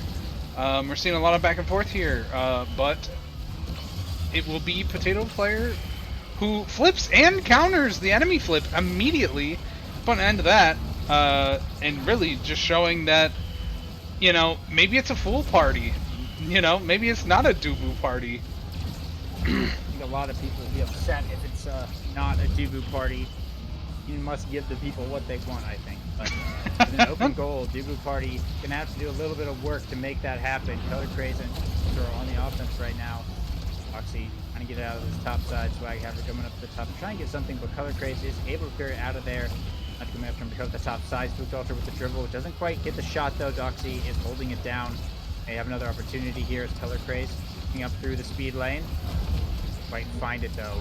Middle player walking up the invisibility lane here as well, but Swaghammer is menacing in that position. They cannot afford to get a trap from that alley. And a nice pass from Doxy. You can see the barrier go down and a shot. Whoa! Oh, an unfortunate own goal. Yeah. Wait. What happened there? Yeah. That was Potato Player hit it down, and it hit the little side street wall and bounced back in. That's really unfortunate, but yeah, that is Dubu Party tying it up now. Trump almost getting trapped in a prison of his own making, but able to clear it out and get the barrier though. core flip here from Doxy. Not going to see Barry go down just yet. The battle of midfield here. The Swag Haver going to find the dash punch. Start the power play here for Duke Party. Get it back over to the defense here. Filter back on the defense with Swag Haver able to win the strike 4 and bring down the barrier. And now looking for the point. Pushing in the bottom side. The barrier room comes out, but it's not enough. Potato player find the clear and color grades back online. Doxy passes the Swag Haver down to the bottom, doesn't quite get the angle. The Potato player goes to the top, a really dangerous clear, but manages to catch the core and get it out of there. Over another pass from Doxy and another shot from Swag Haver. It's enough into the top side. Dubu Party bring it that point.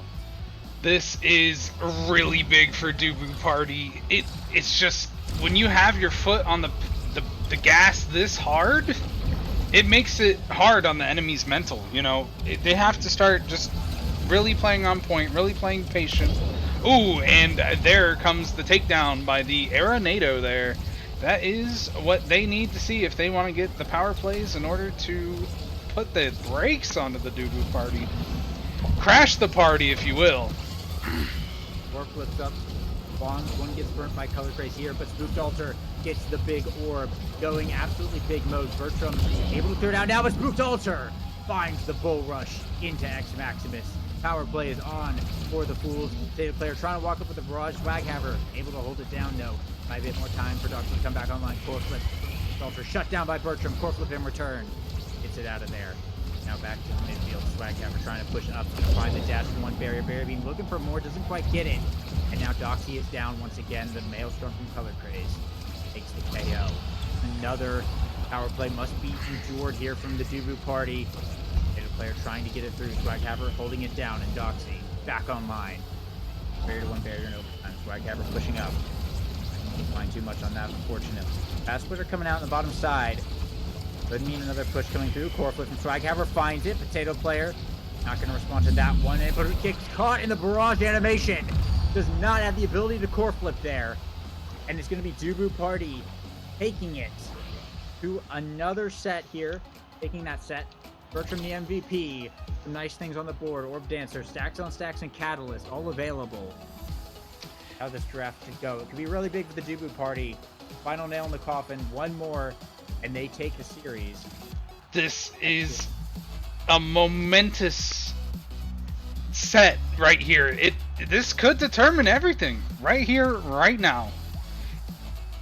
It's just X with Manu just doesn't scale with anything else. You know, it's just, what do you combo with X Manu?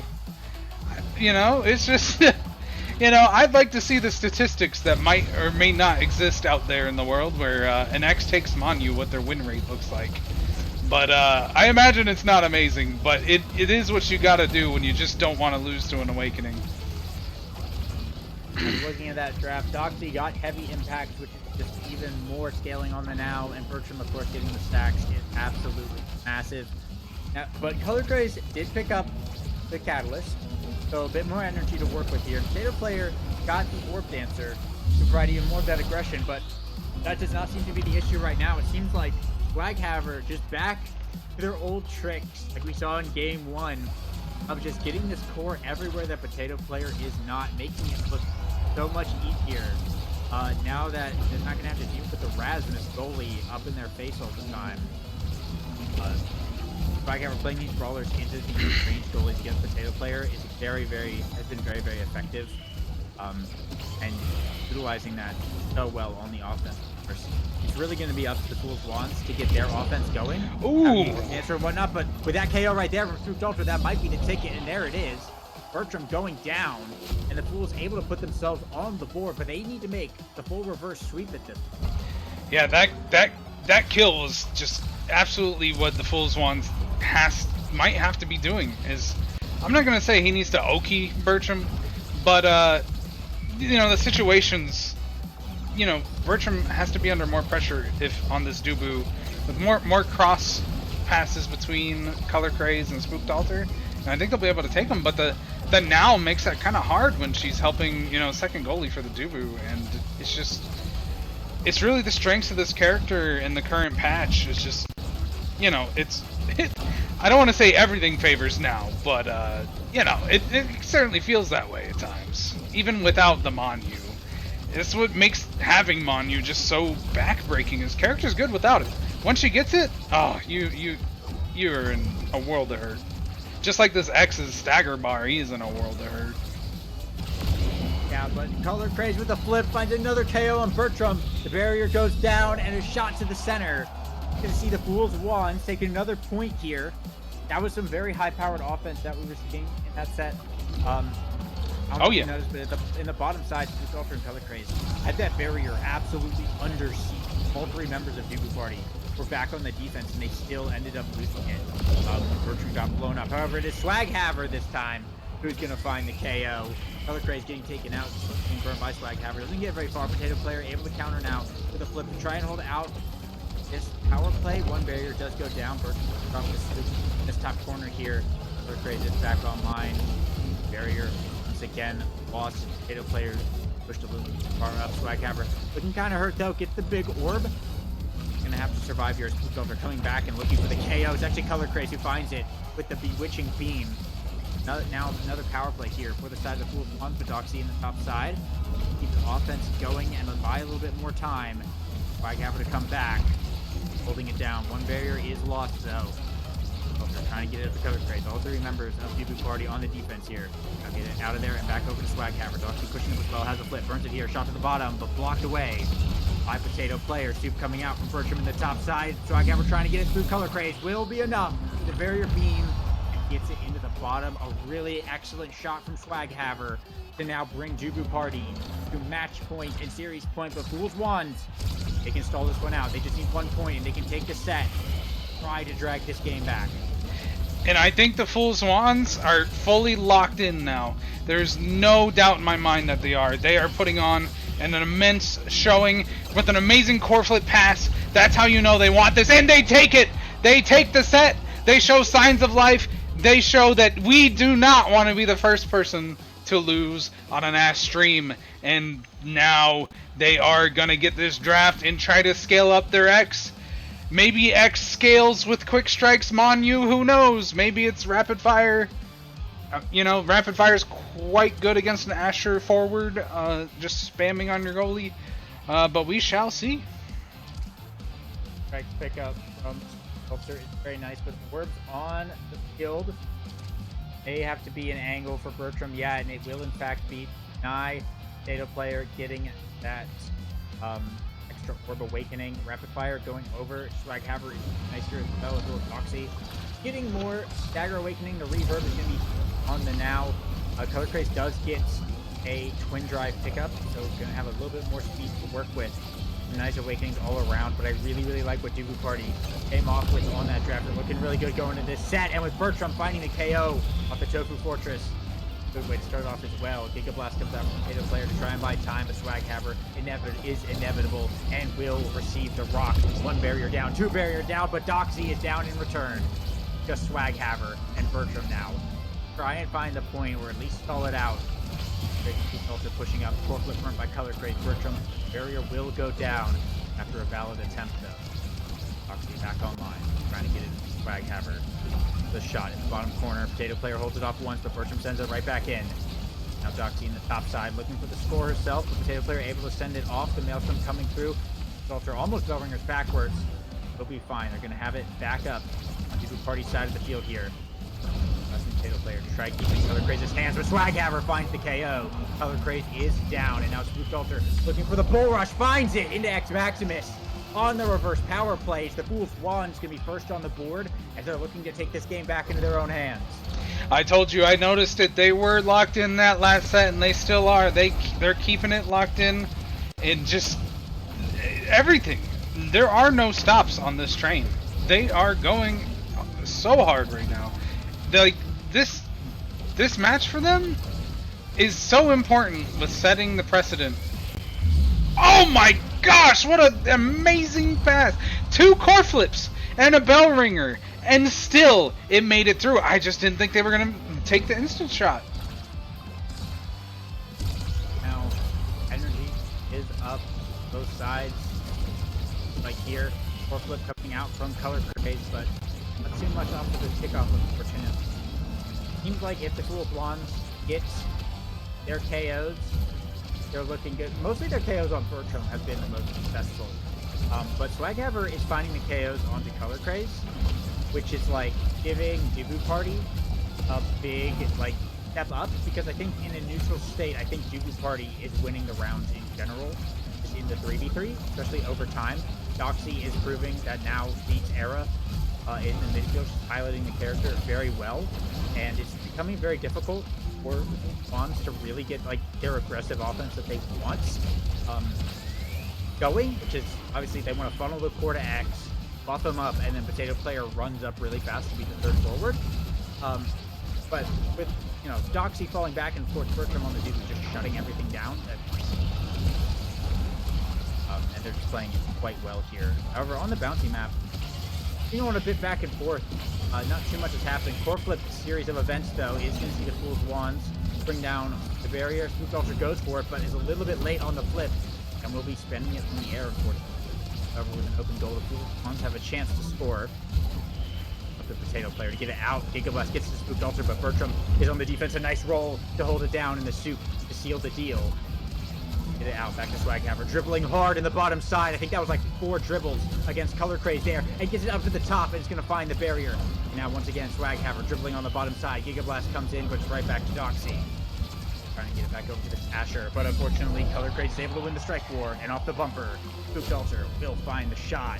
Even as a spectator, that was a nail biter dribbling that I just witnessed. I just, you know, you could lose the control of the core at any moment, but not Swaghaver. I mean, this is why they call him Swaghaver. I mean, the dude's got swag. I mean, that was an incredible dribble sequence that probably made Potato Player feel like his, you know, number could come up at any second.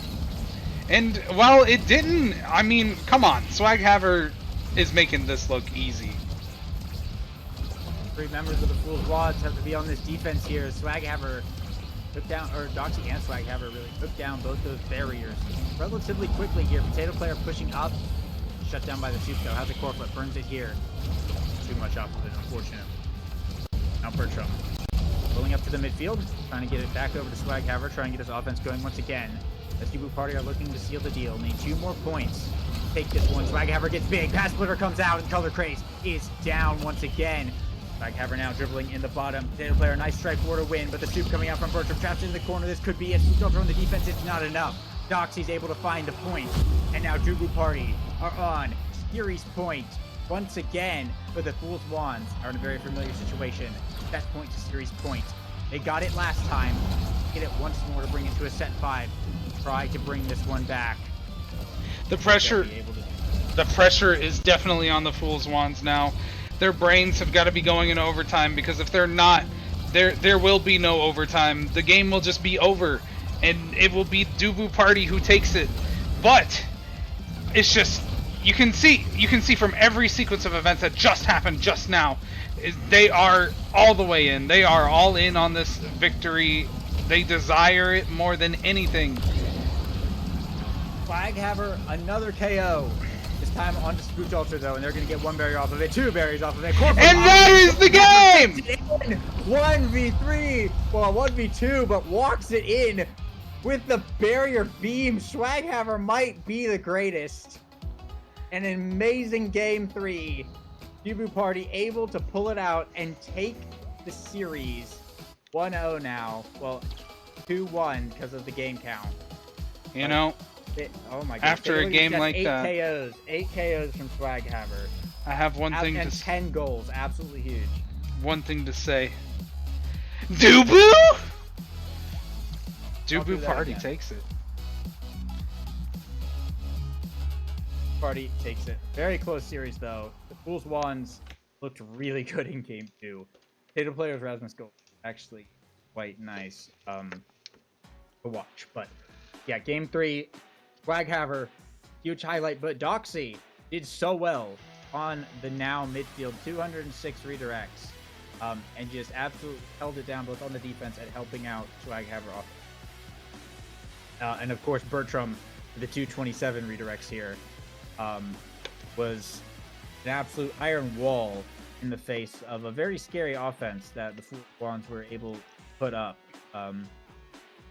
They just as a team, they just played so well together, as well as great to see. But yeah, the Fools ones, they also did very well. 228 redirects on Color Craze is nothing to slouch on. They're definitely looking like a good team, but Dubu Party kicking it off with a very, very stellar performance and a real heater of a series. Yeah, we love the 1-to-1 games, with the great comebacks on the sets that make it just even as a spectator. I mean, my heart was really beating a few of those points there, really getting me excited to see what would happen next. Any second in Omega Strikers can end in disaster for either team, and that's almost why I love the game, but I hate being the one who gets the disaster situation incurred upon them. But outside of that, I really enjoyed that series. That was a Dubu party, to be sure. A Dubu party indeed. It is a Dubu party type of day. But with that, our next series up, likely also going to be a heater. It is Oh Yeah, Whoa Chills versus Nothing Was Allowed. Some really big names on on both those teams as well, so definitely stick around for that. But in the meantime, we are going to be throwing it to a bit of a break here while we get those matches set up, change out the casters. But yeah, stick around because we have another series coming right up in just a bit, so we'll see you then. See you then.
Hello, everybody. Welcome back.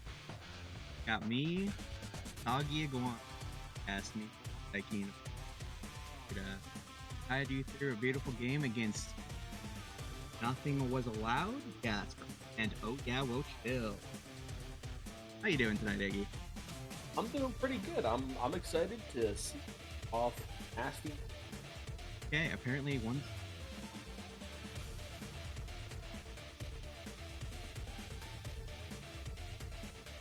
Yeah, no, I'm excited. Both casters quiet. Oh, good. We're whispering. We're gonna have a little ASMR. We got secrets to share with each other. We got secrets to to share share. with you. That's Hush, secret. whispered. Alright, I'm getting word from production that we cannot be increased any louder, so you bear with us while I fiddle around with my own settings and maybe I can make one. I Alright, think we're I'm at, tapped. alright, I'm at 150% output volume.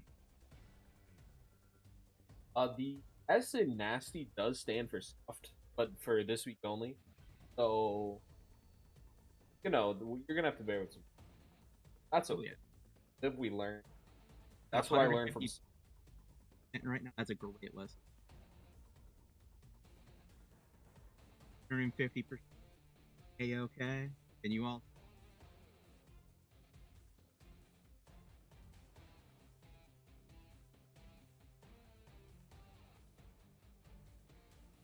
Either way. Are you excited for this? I'm 'Cause I quite am. excited, especially with the match we got NWA versus. Oh yeah, whoa, chill. A lot of very exciting talents making it here. Seeing Cakes and on a in Nasty, super exciting. I know both these players play really well. That being said, got Big Tilt and Rennequid as well on the side.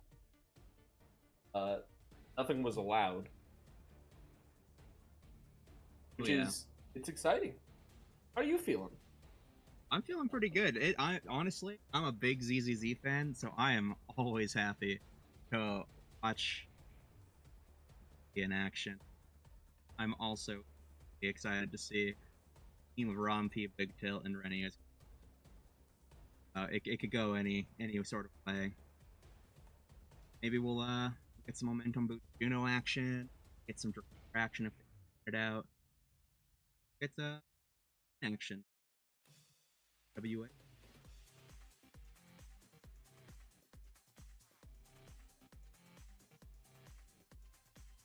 Alright, everybody, I am getting word. We're going to be seeing a game on Night Market for game one.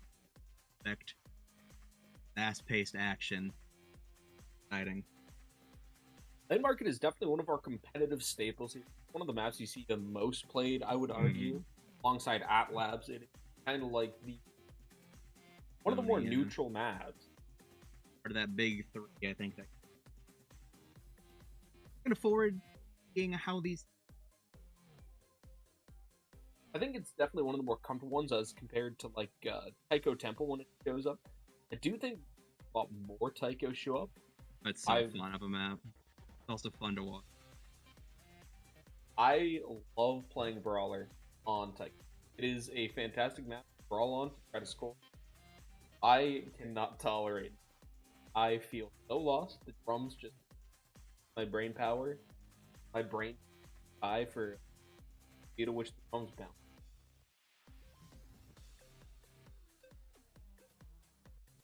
It's so true. I got Lizard IQ.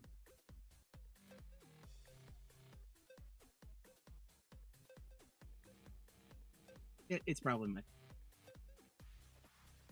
Night Market's your favorite, eh? What are the aspects of that make it your favorite?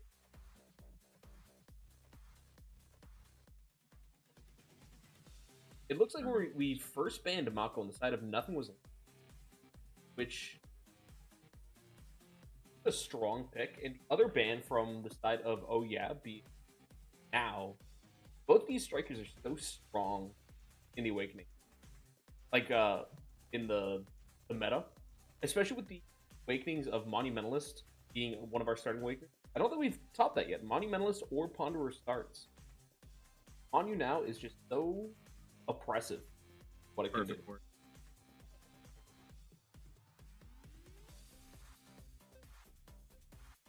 Getting word that the first pick on the side of Nothing Without is Kai. I expect that out of Rompi. I believe he's a well-known. I enjoy.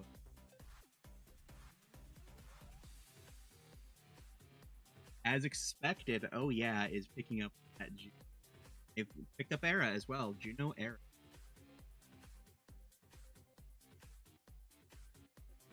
To cap it off for the side of Nothing Was Allowed, they're going in with a Rune and X. On that Rune, I'd be surprised otherwise. And a big tilt on the X. Last pick. And we'll get into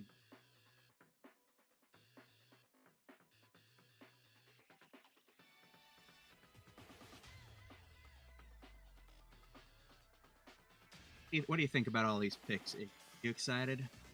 I think it's really interesting that X is getting picked against Era. Era is seen as one of X's largest counters. Era primary just so important against X. It does everything that X does not want to do. It lowers his power, lowers his size, and lowers his... Just basically completely removing the game. So watching the team, Nothing Was Allowed to pick it into an Era that they know already there is a little interesting. I'm kind of planning to see. I'm excited to see how it's gonna shake out. What telltale draft are your eyes? I mean, I am just... Is it wrong for me to be excited to watch Cakes run around on it? It's gonna be fun. It's always a blast watching that. So I'm definitely going to be keeping an eye on that and see how it can keep up with the Kai that Rompi is probably pulled. Yeah, good time. I am very excited to see how these players also handle playing against a very well-known Rune. I've personally lately been struggling against Rune. I'm going to especially those interactions.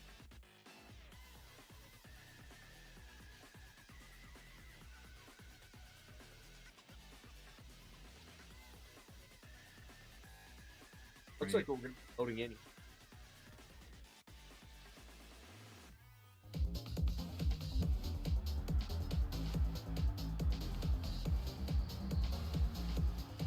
I guess the question here, how are they going to play around everyone having Orb of Ponderer?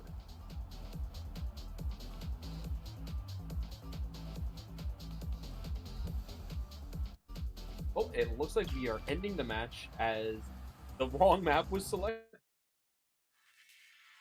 Voting into Clarion, we do know we're going Night Market first. Cakes. Disc. Room leader. You're supposed to guide us to a land of knights and markets. That you took it. That's their way. Getting back into it now. The right map has been set. Excited to see.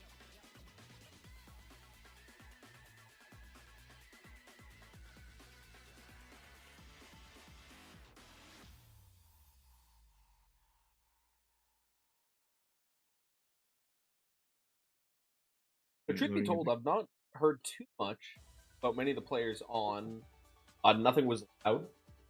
I do know Rennequaid. I know a little bit about Ron P. Big Tilt is a name that I feel like I've heard, but I've not or heard.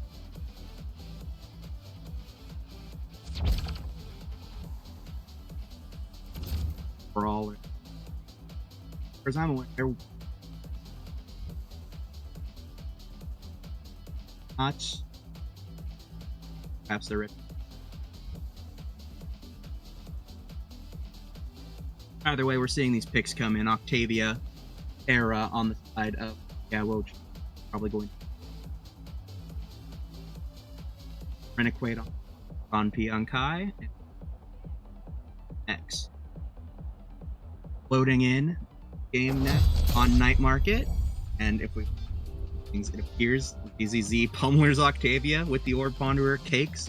Mentum Boots Orb Ponderer. As with the Monu Era, the kicks. On P Strike Shot Orb. Rennequaid. The kicks Mod. Hill. Kicks Orb Ponderer. Yeah, this shakes out right away, getting into this match. Renegade looking to get this clear from Ron P. Gets it right to Big Tilt. Now, Spike Shot gets another clear, but ZZZ wins the strike war against Ron P as it's his area. Now, trying to fight to get it through. ZZZ confirms it after the NATO, keeps it in place, popping off that ult, trying to get it in. Kills Ron P with a well-placed primary. Ron P hugging that edge just a little bit too much, and now it's time for the 2v3 to shake out. Will they be able to hold? And Renegade with an incredibly well-placed primary takes advantage of the positions of Oh Yeah Will Chills, as now they are back with all three members on the field, trying to get control. Renegade with these amazing pillars, keeping it from getting cleared. Arenado gone a little, makes it a little hard to clear, but ZZZ just a master at killing, and unfortunately, the pillar does make it go in. Gotta say, hard to deal with that situation. Definitely, Renegade really did try to save it there, but Z hit the core at such an angle and keep it just out of Renegade's effective area that there's really nothing that could be done.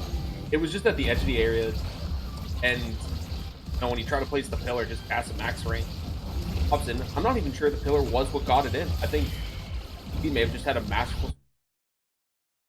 Well, as we get into this next, one barrier down for both sides, top and bottom flipped for either one. Now they try to play through this mismatched barrier setup as Big Tilt almost taken off the field, but ZZZ is also looking very low, going to get that orb though, and both Renegade and Big Tilt looking low. They're going to try and keep ZZZ out though. Now staggered as Laz trying to develop a play up top, but a great kill from the side of Oh Yeah Will Chills gets them into this 3v2 situation.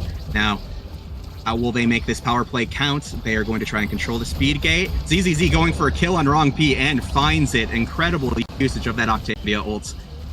As now, the 2v3 power play continues. Oh Yeah Will Chills trying to find it, trying to get it in there, but this team of Nothing Was Allowed, really great at dealing with these power plays. You know, Cakes and Laz and ZZZ not able to break through this incredible wall, but now barrier goes down for the side of Nothing Was Allowed as one still stands, trying to develop the play, trying to find a score here. Cakes going to pass down to Laz, going to try to find something here, a clear, but has to burn the flip in order to save the barrier. Now, trying to zone off Ron P from the goal box is ZZZ. Losing at the strike ward to the Big X, hard to win that one as it goes in. Unfortunate on the side of Oh Yeah Will Chills, but great play from Nothing Was Allowed. Driving that power play, two of them, and finding a goal. Absolutely, Nothing Was Allowed are really great when it comes to these power plays. Ron P may be getting bullied out of the goal box by just constant pressure of the Arenados as well as Z's crawling capability.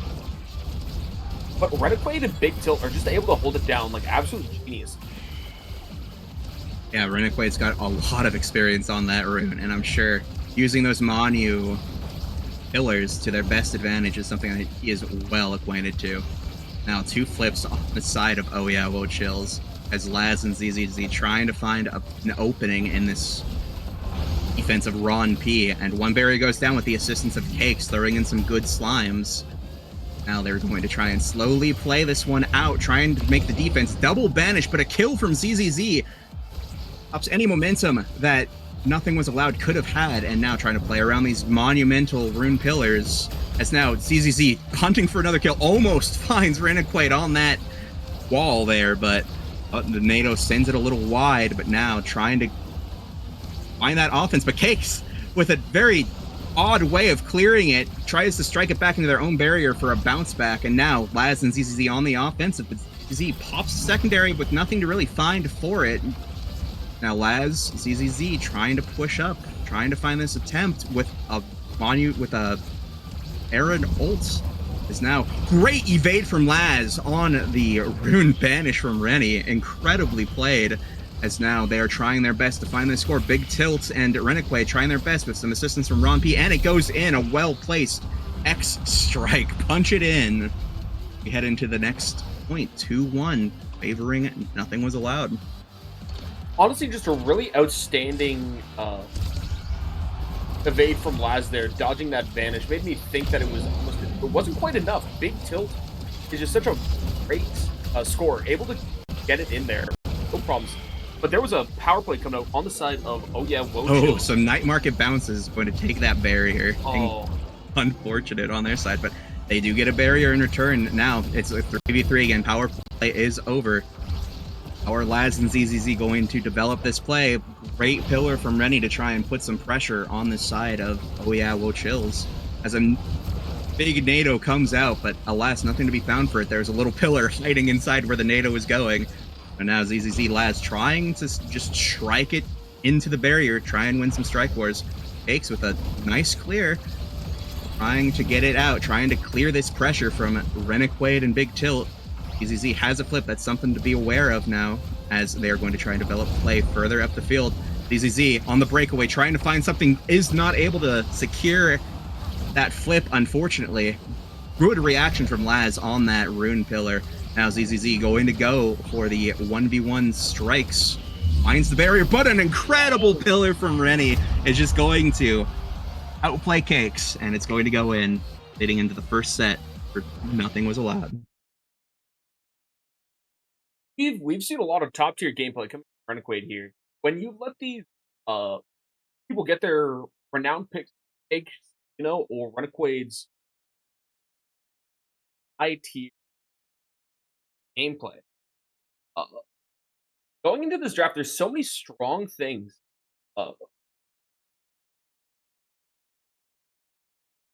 Opt Catalyst, a really strong awakening. I could have also seen 1-2 punch come out with the fact that they're trying to go for KO pressure, but they do getting KOs, and energy is such a good sync.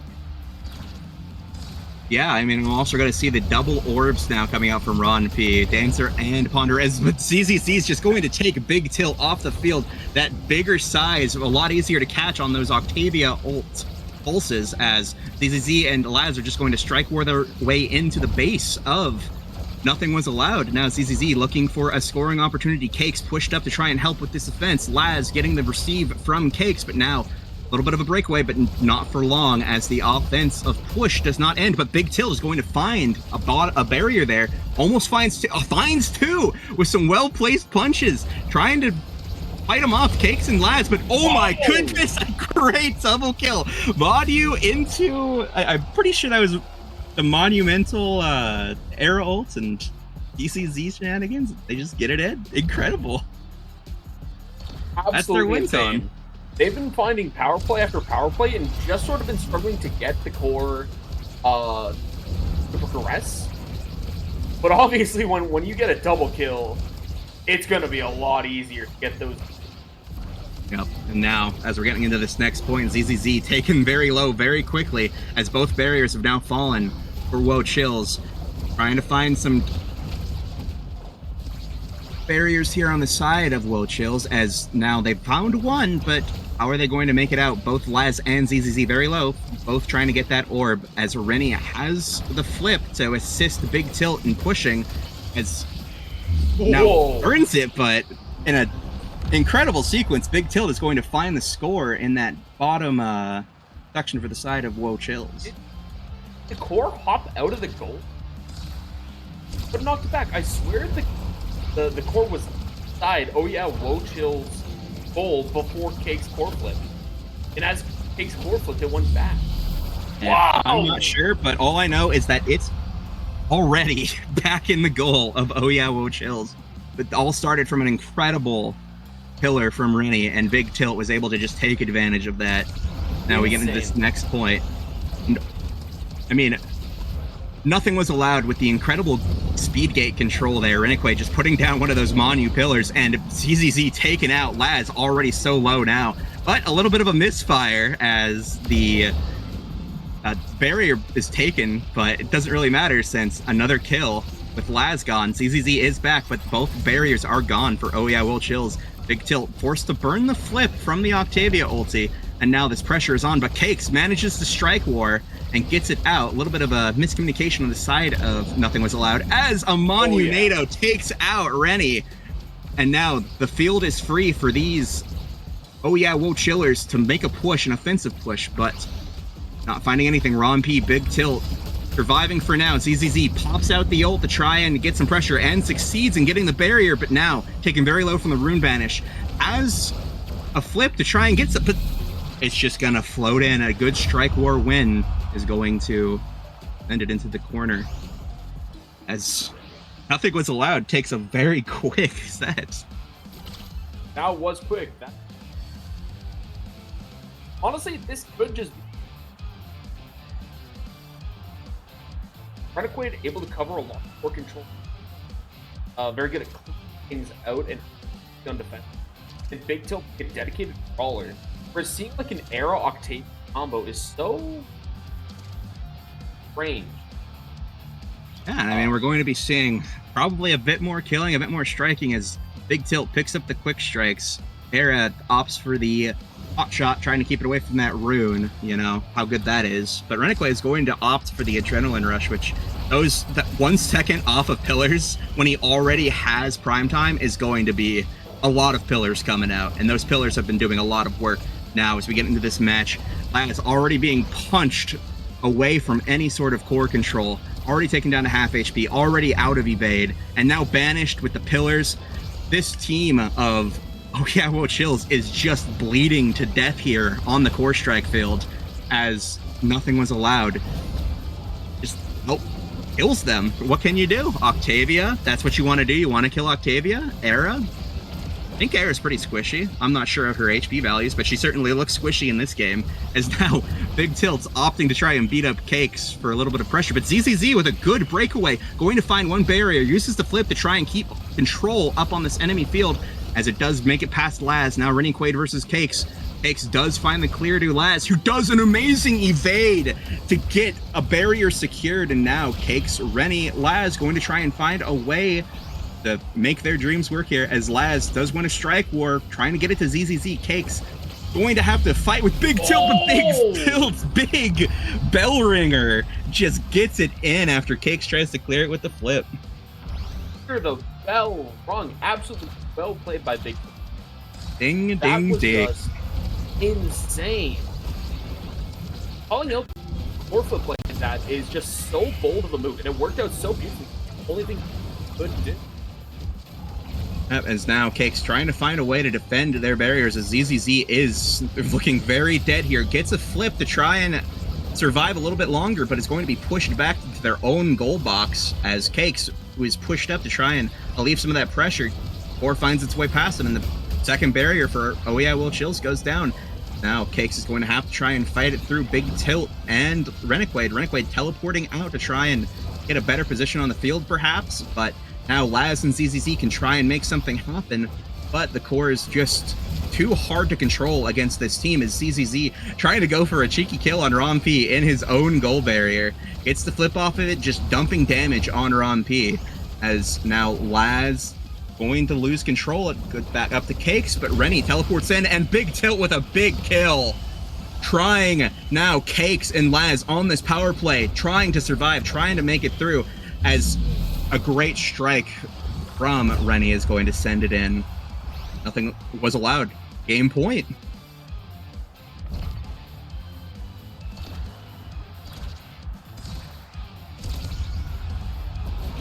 All right, moving into kickoff here. Great pushes coming out from both teams, trying to get it through, but it looks like a Rogue Slime is going to find its way to getting both barriers. Greatly played from Cakes there, doing what his team could not for now. And now the flip goes out, trying to alleviate pressure, trying to keep pressure on the side of their... Nothing was allowed, as ZZZ finds a great corner shot with the flip. Well played from Oh Yeah Will Chills. They're not done playing just yet. Absolutely not. They may be down 2 sets and really on the backboard here, but that has not stopped them from playing. If anything, it's made them more determined. Guys, able to find these barriers. Kate's able to keep the core up. The main strength of Juno Gold being able to affect. Oh my goodness. You later, though. That's the downfall of Octavia Brawler. If they choose to counter brawl you, that's just the end of it.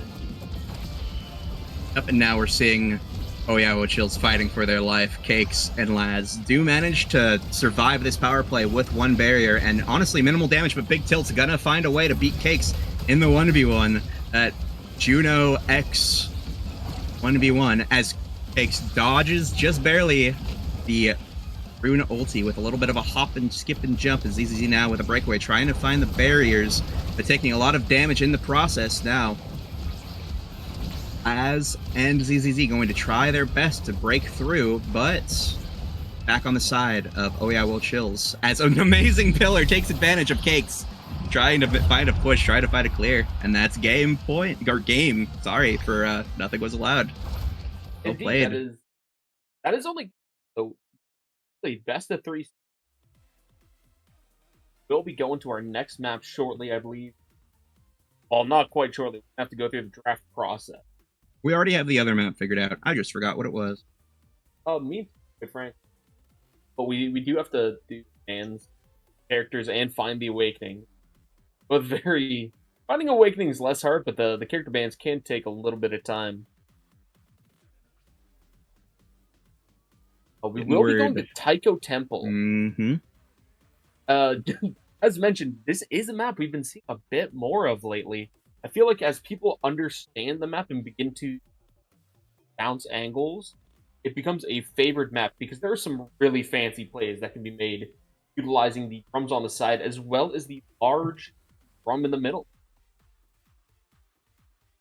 I think it's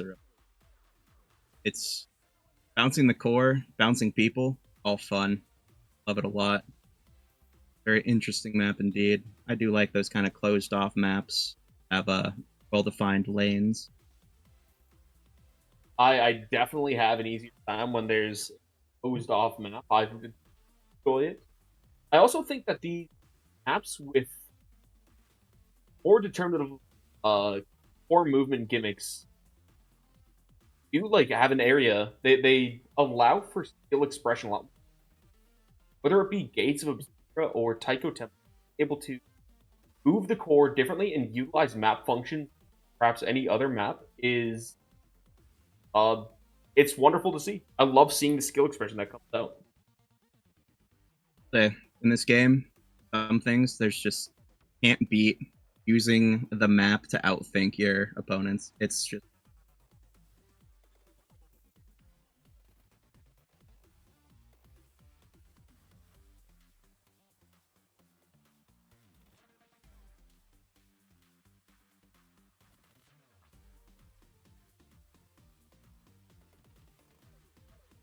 so. Soggy Iguana, what do you think this team of Oh Yeah Will Chills needs to do to stop something like this from happening again? I think they experimented a little too hard. Octavia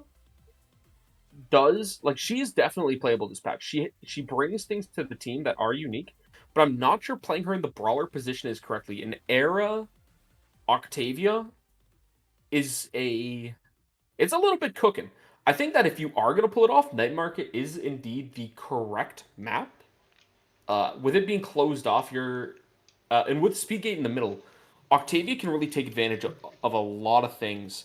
But when an X shows his face, first thing in the it wasn't first thing in the draft actually. It was Kai first picked. But when you see that X, you kind of just have to change your game plan. Picking both of them at the same time was a bit of a bold strategy. If ZZZ swaps to a traditional brawler, I think they could see success and possibly take the best of 3. That'd be really cool to see. Yeah, you know, Is that game a 3-0? hopefully they bring out these adjustments. Hopefully they make it a competitive game. But we can only hope.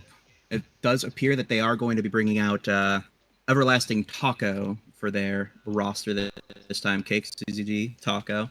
Instead of running Laz, we'll see how this plays out. Shaking it up, getting some different players out on the field. Maybe that's the only change that they'll need. We'll find out. As we get ready for this next game, the Awakenings, I'm getting some word, are going to be Stinger and Cast to Last. I don't want to see that. I don't know. Stinger on Taiko Temple? We're going to see a lot of people bouncing, I'm sure. I think it'll be fun to watch for sure. This is might not be chaos. the most fun to play, but it'll be fun to watch. This is true. Thankfully, Stinger no longer stacks in its original iteration multiple players taking Stinger would stack the drain. Thankfully, it only refreshes, has the static drain. You're not going to be losing just 3% per tick, just for fun. Or maybe 6%. I can't quite remember the original numbers. It's a bit better. I'm still not a big Stinger fan. I could be Stinger's biggest hater. Pretty sure you are Stinger's biggest hater. I've never heard anyone quite talk about this awakening as much as you do, Soggy Iguana. I think it is scars from the original iteration. It did so Get over much. it. I will not get over it. I refuse. This thing has hurt me. That and Unstoppable. Oh, well, here we go with the Original Unstoppable. was awful. Like in just the worst way.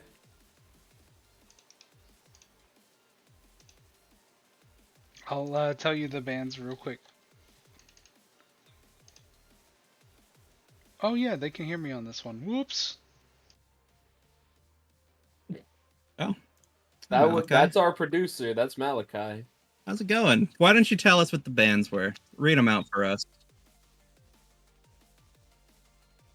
Okay. No Kai. Cool. Oh, they can't. Okay, tell us that they can't hear you then. You silly goober. All right, so apparently we're getting word from production that they banned Kai, Rompee's Kai, not on the field anymore. So it appears that, oh yeah, there nothing was allowed as banning Kazan. Yes, okay, that's correct. Awesome. Kazan is no more, taking that away from Oh Yeah, Well Chills. I think Interesting my bans. take is that Kazan is better Octavia Brawler. Because we did see the Octavia Brawler come out.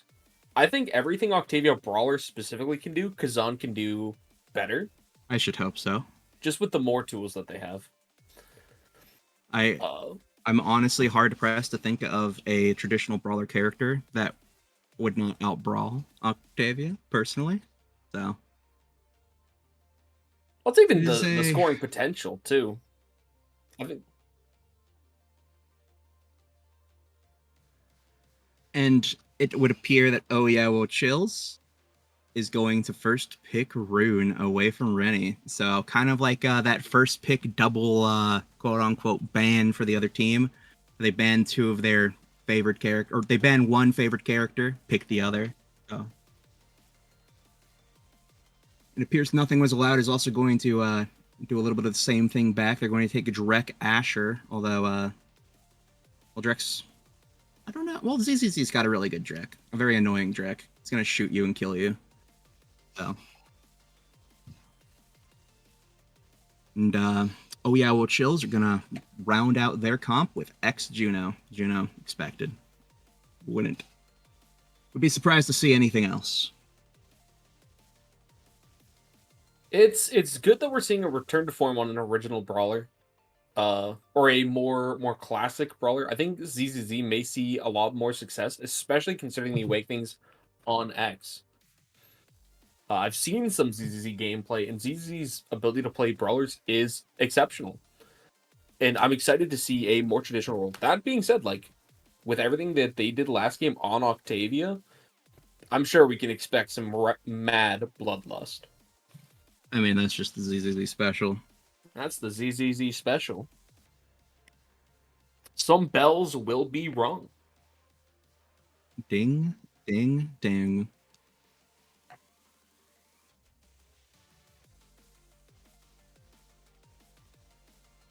All right, I hope you all are ready for this Taiko Temple game. Nothing Was Allowed, winning game 1 versus Oh Yeah, Well Chills, who have something to prove. Let's see how this shakes out as we load into draft here. I think most strikers are going to take Stinger here. Like, it just enables your brawlers so much. except for maybe Cakes' Juno. Just considering the light Dude, hits I don't mean- do too much. Is stepping on a slime proc it? It does proc it, but it procs the I think light that's burn. disgusting. Hmm. You would think so, but the 3% over, what is it, 5 seconds? I'm not quite sure on the math. I don't know the math either. All I know, stepping on Juno slimes sometimes hurts a lot. With Stinger, I imagine it's going to hurt a lot more, as now we find that characteristic Juno on Cakes. ZZZ is going to be running that X, Everlasting Taco, locking in that rune. Coming out from the side of Nothing Was Allowed is that Asher, Estelle, Drakkar. So excited to see where these picks land. I think Taco will take Cast Last and be the only one taking Cast Last, just as it affects the Banish, which is exactly what we're seeing here. We're seeing 5 Stingers with Everlasting Taco on Cast Last. Notably, siphoning Wand on ZZZ's X. Just that extra damage should be able to hit it out. Big Tilt already looking so low. Just off right run rip. And all of that free damage flying around doing a lot for the side of Nothing Was Allowed. But they do find a score now against Oh Yeah, Well Chills. Just a little bit of a diagonal sneaky goal. We're now getting to point 2. ZZZ trying to find something, getting a lot of damage on Rennequaid between Cakes, Everlasting Taco, and ZZZ. Rennequaid already half stagger, but is already regenning, but now ZZZ trying to keep Rennequaid dying. Going to go for the orb, but tries to find a score with an incredible pass, but Ron P keeps it from hitting the barrier, as now Cakes, Everlasting Taco trying to find a clear, trying to get it out, trying to make an offensive push, as Rennequaid is staggered and cracked in the back of Oh Yeah, Well Chill's back line. Cakes going to make a nice little clear off of that Estelle primary, as now ZZZ's hunting Big Tilt. Ron P trying to find a clear, but a good placed pillar from Everlasting Taco does find it. ZZZ's going to burn the flip to try and get that barrier. Succeeds and gets it in. Just, I mean, goalie checking the invisible Drakkar, I guess. I don't know. Well played from ZZZ. Rompi was not expecting that, I think. As now we get into this next point. Rennequaid going to find a nice, quick barrier, but going to lose a lot of HP for it, as now Rompi Big Tilt trying to make it clear, and Rennequaid in the lines to try and get a cheeky barrier with a Rose Thorns, but not going to find it. His Big Tilt is no HP, no evade. This looks like a dead Asher bouncing around and gone, as Rompi defends the barrier from being taken.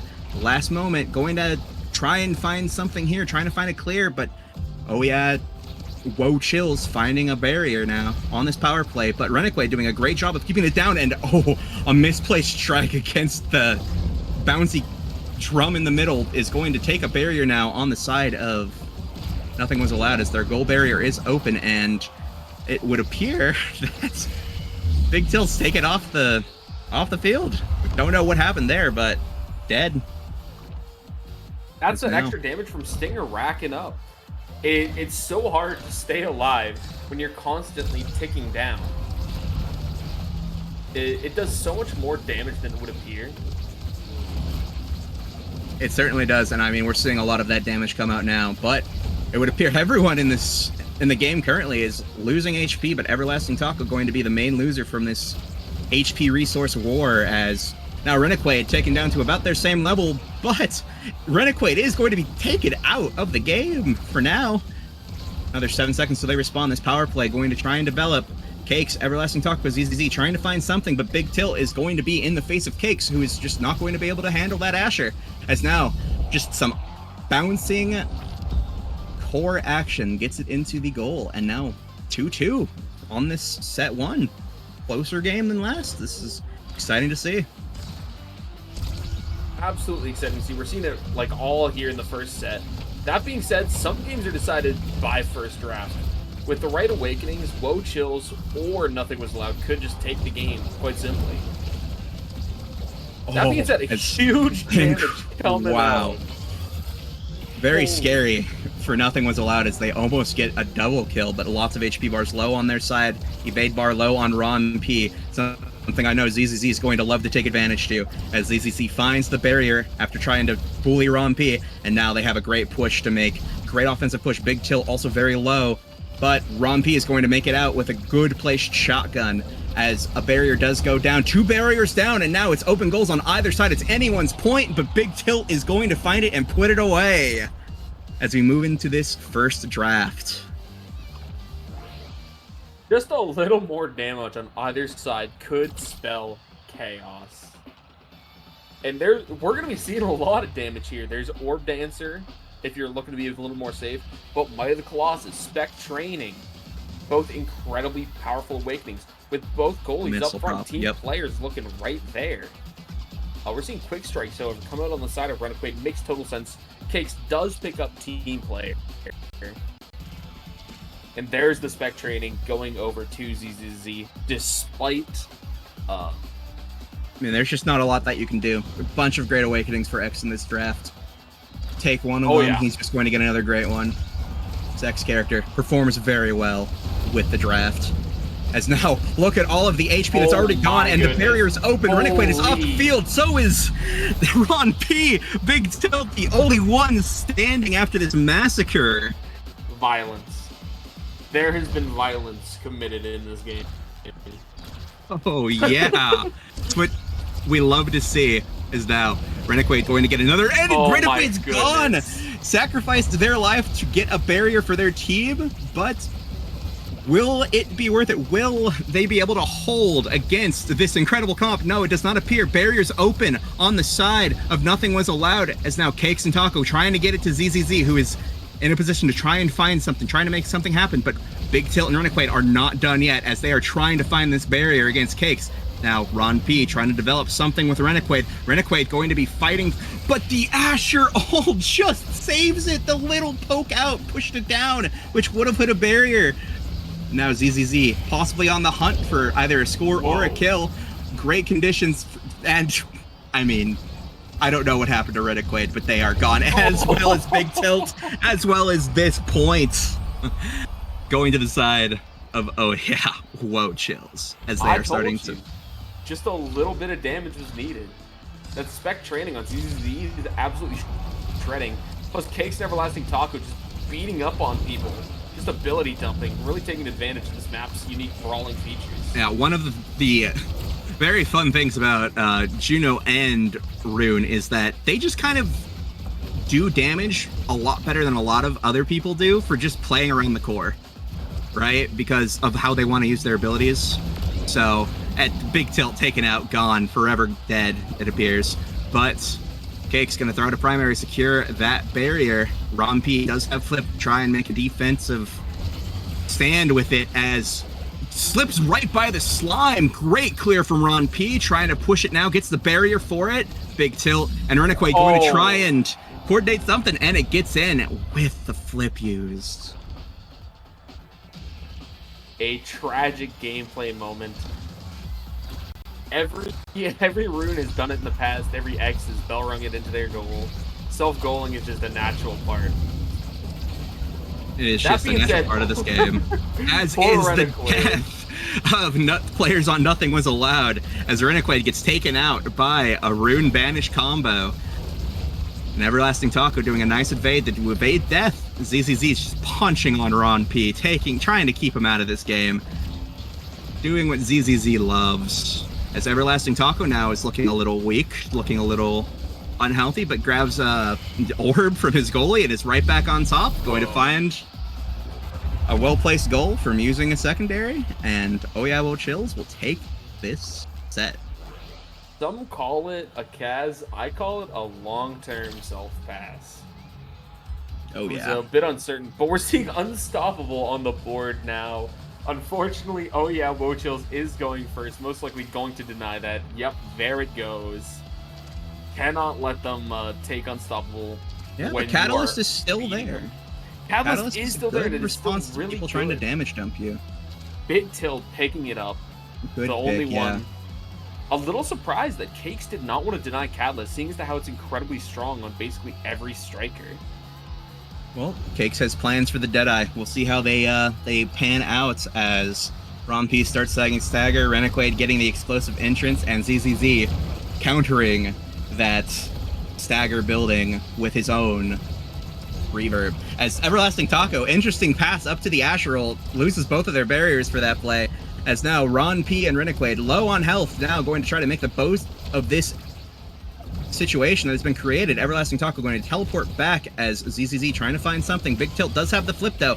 Rune Pillar in and goes for a very exciting idea, but doesn't really pan out as Romp now has to fight against ZZZ with the flip with a low energy bar, as Big Tilt is just going to almost die as collateral damage for this push against Romp, as Cakes just is not able to get the jump off to save the goal.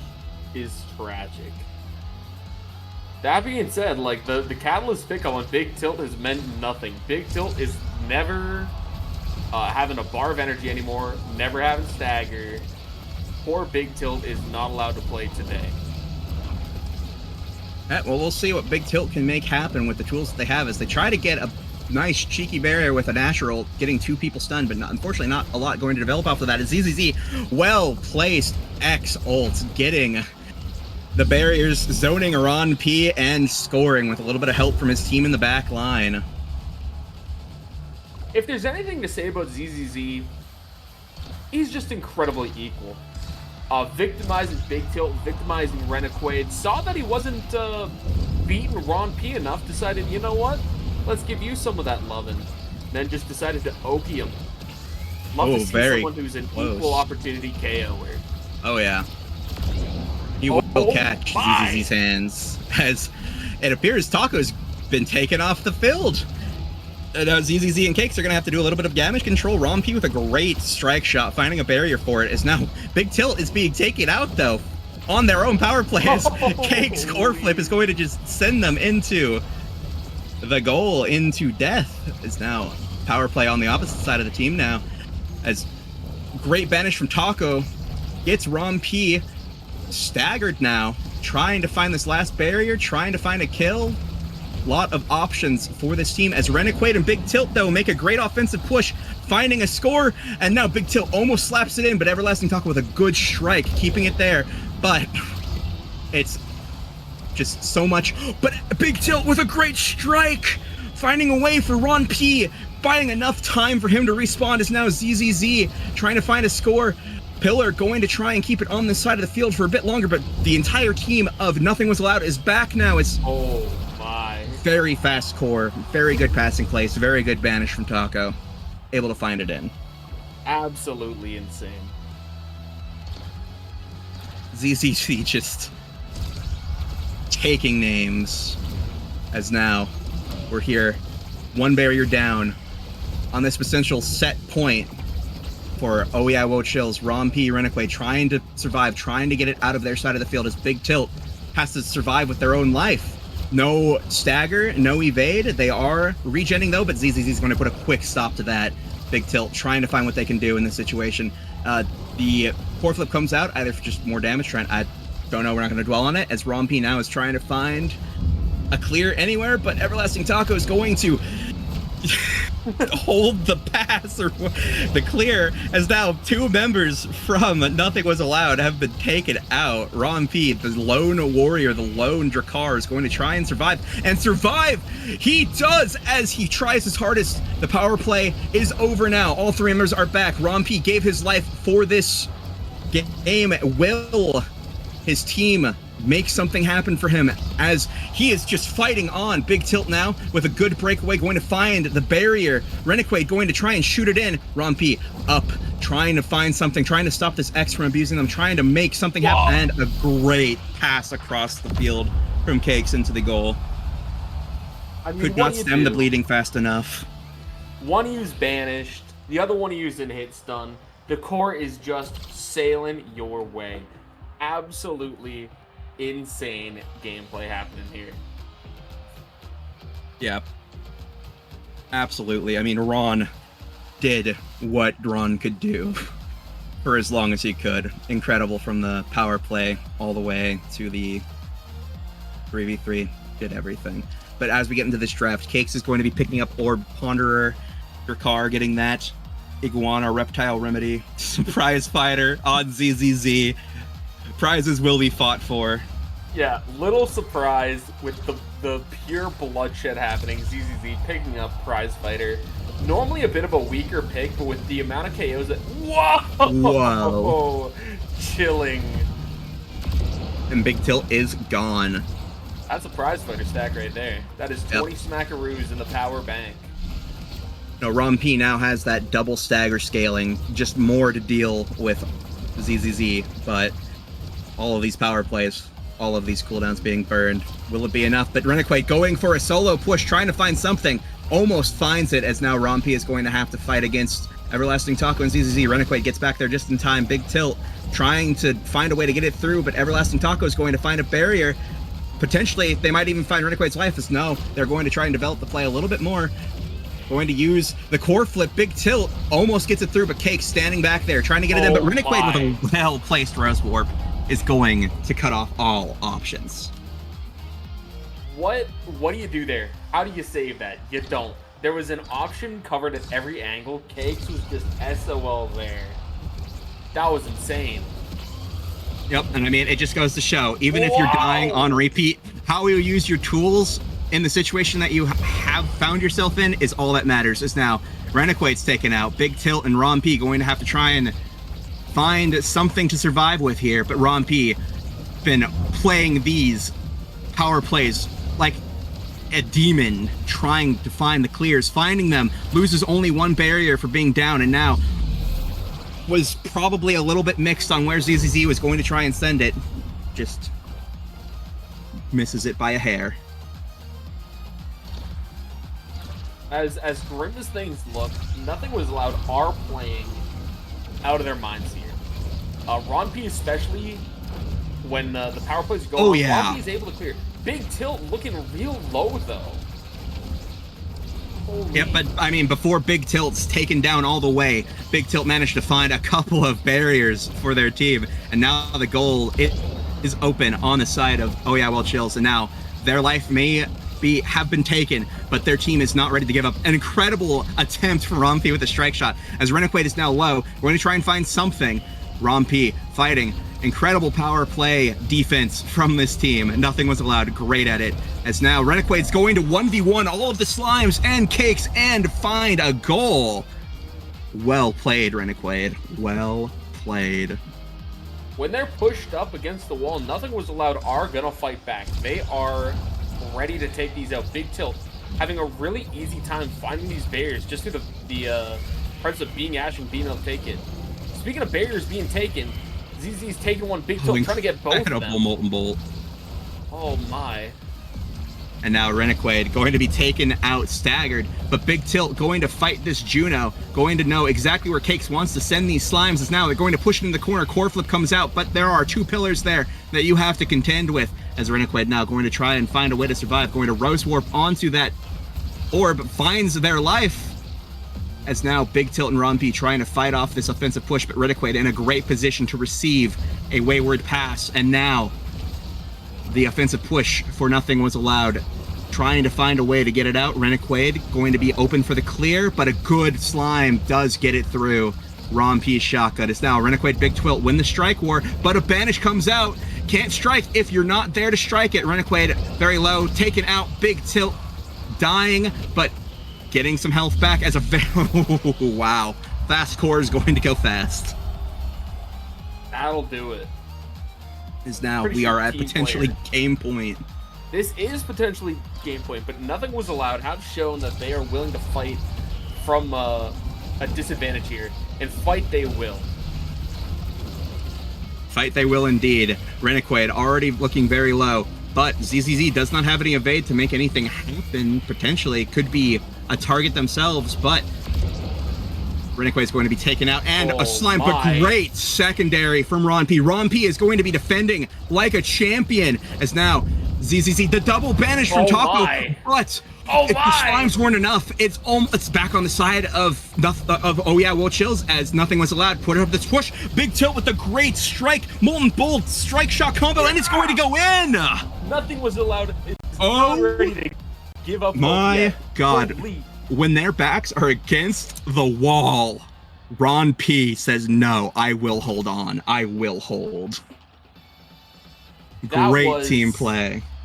Powerful. That's motivational. If you ever think that you need to give up in the middle of a game, you get discouraged, think back to this. Think back to Ron P's ability to absolutely lock it down, wait it out, and then get it to his homies up front. And he's going to lock it down even better with this rapid fire pickup. There are going to be so many more shotguns coming out. Rune's going to pick up that Monumentalist. We saw how much that mattered last game, all those Monu pillars. Adren Rush on Renegade, probably lower cooldowns. It's just great. But 1-2 punch going on to the ZZZ is going to be something scary to look out for. And then Big Tilt taking bulk up, trying to get some gains. Now is Renegade. Oh my goodness, Renegade. That was just clean. takes house and home from Oh Yeah, Whoa Chills. Well played. They're not ready to call it yet. They only want to play 2 games. They do not want to go to a game 3. They do not. They are bossing up, as some would say. Now Ron P with the clear. Renegade going to try and find something. Big Tilt taken out. Renegade going to try and stem the bleeding here. Ron P with a good clear, not into the Rune Pillar, as Renegade is just on slime control. Knows exactly where this cake slime is going to send it, and Ron P with a beautiful Molten Bolt. Renegade going to try and find something as ZZZ uses flip, gets it in the corner, but an incredible defense either way. I've got a feeling we're going to see goal 5 here. We're taking it all the way. It's going to be so split. This game has been neck and neck. We could only be so lucky. As now Banish comes out, Monu Pillar comes down trying to defend, as now ZZZ eyes on Renegade, and Renegade is gone. That prize has been fought for, as now ZZZ gets a good pass, but Ron P just shotguns it out. Good clears, as Big Tilt now keeping it on the other side of this Rune Pillar, cuts off a pushing opportunity from the other team with their own pillar, but a great core flip finds the barrier. Everlasting Taco says, no, I refuse to play your game. I'm going to take it, as now Big Tilt dead, dying, going to try and find it in, but they clear it out, as now Big Tilt and Renegade are about to be taken out of the game dead, as now Ron P with a hero shot, but not able to find it. As ZZZ with the 1-2 punch, but Ron P with the shotguns and a wayward strike shot. Unfortunately, Ron P used all of the tools in the toolbox and almost got it done, which is the crazy part. Well played. That was so clean. Ron P almost finished it off. That would have been the golden hold of the year. But we are now into this next point, as one barrier already down. Big Tilt already half HP, but has evade to work with. So going to try and find it, as Renegade is just taken out. ZZZ knows kill boxes so well, knows when something will kill. But now the barrier is still holding Big Tilt and Ron P, but ZZZ finds a sneaky angle. Ron P with a great strike shot as Big Tilt bounces around Tycho Temple, and a wayward bounce is going to send it in. Oh yeah, Whoa Chills take the game. We are going to game 3 here. What a close one. And the absolute bloodlust coming out here. I cannot wait to see these stats. It is going to be crazy. I mean, 52k damage and 15 KOs on ZZZ. Wow. Holy, is damage weak? I mean, talk about holding. I swear, they were the team of Nothing Was Allowed was in a perpetual power play against them for probably the entire game. Oh my goodness. That is crazy. Look at those KOs for the whole of the team. Yeah, that's 27 KOs in total from Oh Yeah, Chills. Cake's even getting 6 KOs of his own. Yeah. Nice. Who says goalies can't fight back? Come on. Exactly. That is truly crazy. I always find it very funny when the brawler has double-digit redirects in a 273 redirect game. Oh wow, yeah, ZZZ with 90 redirects, but hey, you know where ZZZ was, what ZZZ was trying to do. Those strikes were going somewhere else. They were still good striking strikes, people, not cores. Striking the core, yeah. Yep. Holy. Also, incredible orb economy from ZZZ. 43 orbs, just like Just munching. I think the term is called the fudgy horizon when you double everyone else. What a hero. Truly fantastic gameplay. That was insane to see. I cannot wait for game 3 here. Game 3, if I remember correctly, is Atlas Lab. We're going back to the classic, back to the lab again. Back to the lab again. I cannot wait to see the Awakenings. If it's anything damage related, we may see some more bloodbaths. Oh, I mean, it does not matter. You've got ZZZ on the field. It's going to be a bloodbath. That is so true.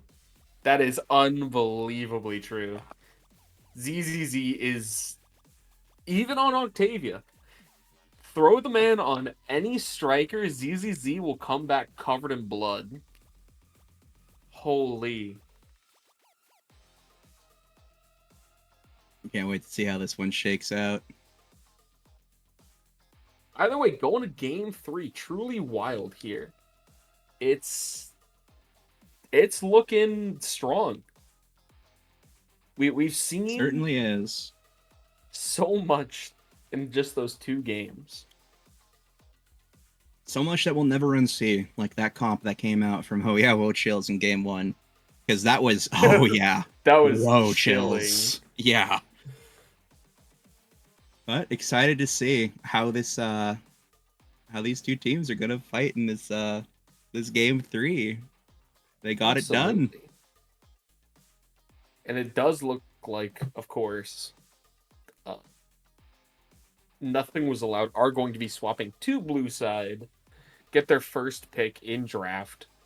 The question is, if you're Woe Chills, do you ban the rune? Renegade, absolutely wonderful performance on the rune, but if it gets passed up, which being first draft, it likely won't, you get to have Taco play rune, who's also an incredible player, as we saw. Yeah, well, I mean, looking at these awakenings, heavy impact catalysts. Now, what I remember, heavy impact is also pretty good on a rune, so maybe that is a potential thing that they could look to ban. I mean, Ron P off the Kai, clearly we see he still holds. Okay, so I don't think that is a reasonable concern from the side of Oh Yeah, Whoa Chills. So perhaps a rune ban is in order. Even like without heavy impact, Catalyst on rune can farm energy. Oh, I'm Those sure. pillars can just generate energy like nobody's business. And I'm just now getting word from production that is indeed heavy impact catalysts. So we were not lying to you, I promise. It appears that the team of Nothing Was Allowed are leading with a Kazan ban. And Oh Yeah, Whoa Chills said, nah, your Jakar ain't worth anything. Get it out of here. Your Kai is gone. Kai. Your Kai is gone. We're not Kai scared of your ban- Jakar. Yeah. First pick is NWA. Nothing Was Allowed is blue side. Nerds means with Rune attitude. Is free on the side of Renegade if they get drafted first. We may be seeing another swap out.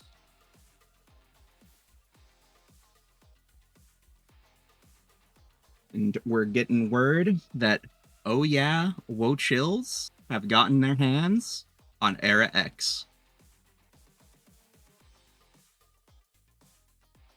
Nothing Was Allowed, of course, picking a rune up first for their Renegade.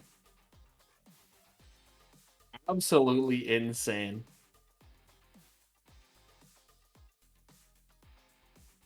This is gonna be just a very fun game. Era X, a classic combination. Having it slip back through to ZZZ is kind of crazy. ZZZ showed no mercy with X before. So letting him get it again while having Taco give him the supportive era, that's gonna go hard. I mean, Era X on Atlas Lab just sounds like a nightmare.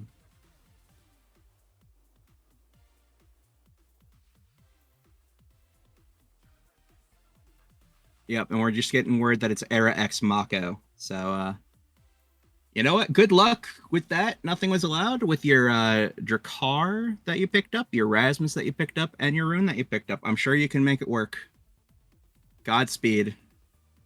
Just remember, Godspeed. tap the sign. Comp does not matter.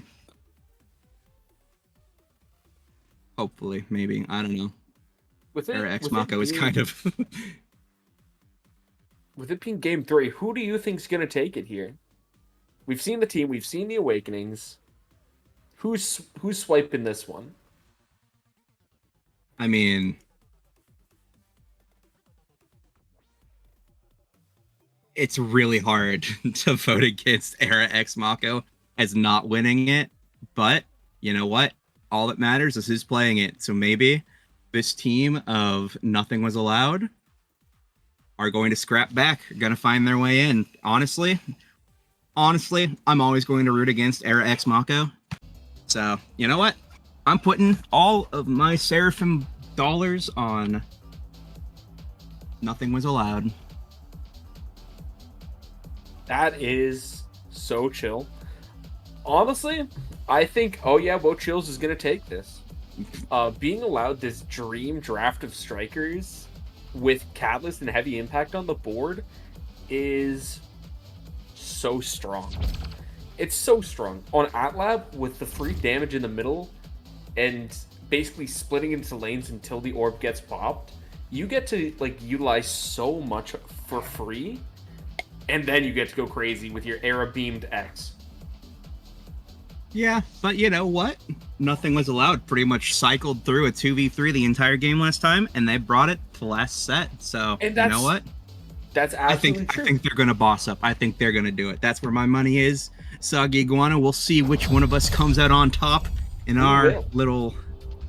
Both goalies have opted for Heavy Impact over Catalyst. Something to consider here, too, is if Rennequid is able to banish ZZZ when he's beamed and popped X Maximus, then those abilities have just been wasted. What else has been wasted is a barrier on the side of both teams now as they are quickly traded so early on. A little bit of anti-synergy there in which actually no, both bottom and, well, for the other team, top barriers are up for either team. Now they're trying to find a way in. With a sneaky little Rune teleport up in that corner there, Rennequade's probably going to get some use out of that. It's now ZZZ's trying to make a push, but a banish goes out, and ZZZ is taken down. The Titan himself is gone, as now Cakes and Everlasting Taco gonna have to try and make something happen, but they both struck at the same time, and that means a barrier is gone, and Big Tilt is going to find it with a secondary after Rennequade wins the Strike War. Let's go. Oh yeah, Wo Chills taking this first points of this game 3. That is Nothing Was Allowed taking the point. But, Everlasting Taco didn't get the flip out here, and ZZ's just a true Dream Team combo. Ron P looking so low, but look at all that energy on the side of Nothing Was Allowed. And they get a barrier without burning basically any resources. There's so much threat, like so much pressure applied on the board here. Yep, as now they're going to try and use some of that pressure to find a barrier, and they will. Ron P burning his flip to get the clear. So now Big Tilt comes back to try and collect core, while Rennequade and Ron P try and find a way in. And Ron P, just a little bit of a miscommunication with his brain and where he wanted to strike it. Case his own barrier, but now Big Tilt on the push, trying to find something as a core flip is burned in return for that.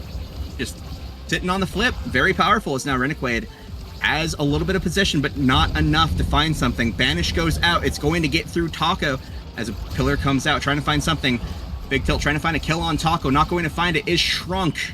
And now trying to find a push as ZZZ and Taco trying to compress pressure, but going to try and do a little bit of a retreat now, not as putting as much pressure as now Rennequade is going to have free reign, not going to be able to find it. Cakes with a well-timed primary strike, and now going to try and find a score, but no, Cakes is just going to hold ZZZ with the flip in their goal. X Maximus strike in as the second point goes. That Nothing Was Allowed. Oh wait, no, other way around. My bad. Oh yeah, Wo Chills. Oopsie. That's what happens when they swap sides after every game. Understandable, but also very confusing from the other perspective. We just gotta be better. I gotta boss Yeah, up. just get used to it. That's But all right. Taco's going to flip it right into the Namako barrier from the ultimate, but they're going to get 2 barriers either way. As now Cakes and Taco going to try and find their way out. Big Tilt pushing it with this core flip. Rennequade going to try and teleport down to back up Tilt's push. As now Ron P trying to find a strike shot clear through ZZZ. The flip waits for him to punch first. Big Tilt now, and Rennequade trying to make a push. Rennequade going to try and put a preventive pillar, but not going to find it as ZZZ uses flip. Ron P just quick enough and finds the exit clear. As now Rennequade and Big Tilt going to try and make this push again. The ult comes out a little bit to the disadvantage of Cakes, actually, as the barrier now goes down. And it's a push from Everlasting Taco and ZZZ against Ron P, but Ron P is able to make it through, and Rennequade just reaction checks Cakes. Incredible. Well played. Absolutely well played. And the most important part about this is that Cakes no longer has the flip. If nothing was allowed can gain the momentum here just a little bit, then the pressure is just so on. And speaking of pressure, like the core just cannot escape their half. It goes in, but then immediately goes back out. I will say though, both Big Tilt and Rennequade were starting this point with no energy, so a bit of a deficit, but a great banish from Rennequade. Just banishes Cakes out of the game, losing the barrier, as now Ron P going to have to try and clear through Rennequade's pillar against ZZZ, but a well-placed shotgun gets it through, as now Big Tilt wins the strike war against Taco, who's trying to clear it out. Rennequade trying to throw in a support pillar, trying to find a good position to help, as now one barrier does go down, for nothing was allowed. ZZZ with the core flip, but it gets caught from behind, and a great pillar from Rennequade is going to save this core and alleviate the pressure, so Ron P can properly deal with it. It's now Big Tilt going to try and find something, but Rennequade burns the flip, trying to make a miracle play off of what Big Tilt was doing. Now ZZZ focusing his aura on Ron P, trying to take him out of this game. It's now Rennequade is just being bonked around, and the Mako ult will be enough to send him to the grave. Big Tilt now going to try and find miracle play of his own in this power play, but Everlasting Taco says, no, I will use my core flip. But Ron P with the responsive strike shot gets the save as ZZZ takes out Ron P.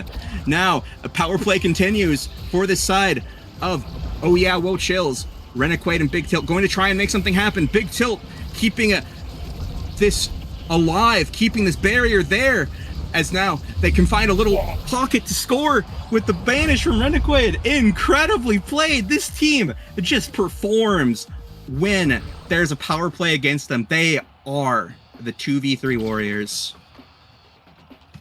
I don't know how they do it. Nothing was allowed to gain so much power when one of their players is KO'd. It's almost as if there's never been somebody missing. And as such, they're going to get you like rewarded in this draft. You get Stinger pickup on your Jakar. It may not seem like a lot on a goalie, but just that extra damage just from the bullets hitting somebody is going to be insane. I mean, if you showed me in this draft and told me who would have picked what, I would have been wrong on so many counts. I mean, I'm surprised that the Manu's not being picked up from either Rennequade or Everlasting Taco, but they've got plans. They've got something in the pocket with that Among Titans. You know, the Mako secondary is going to make them even bigger.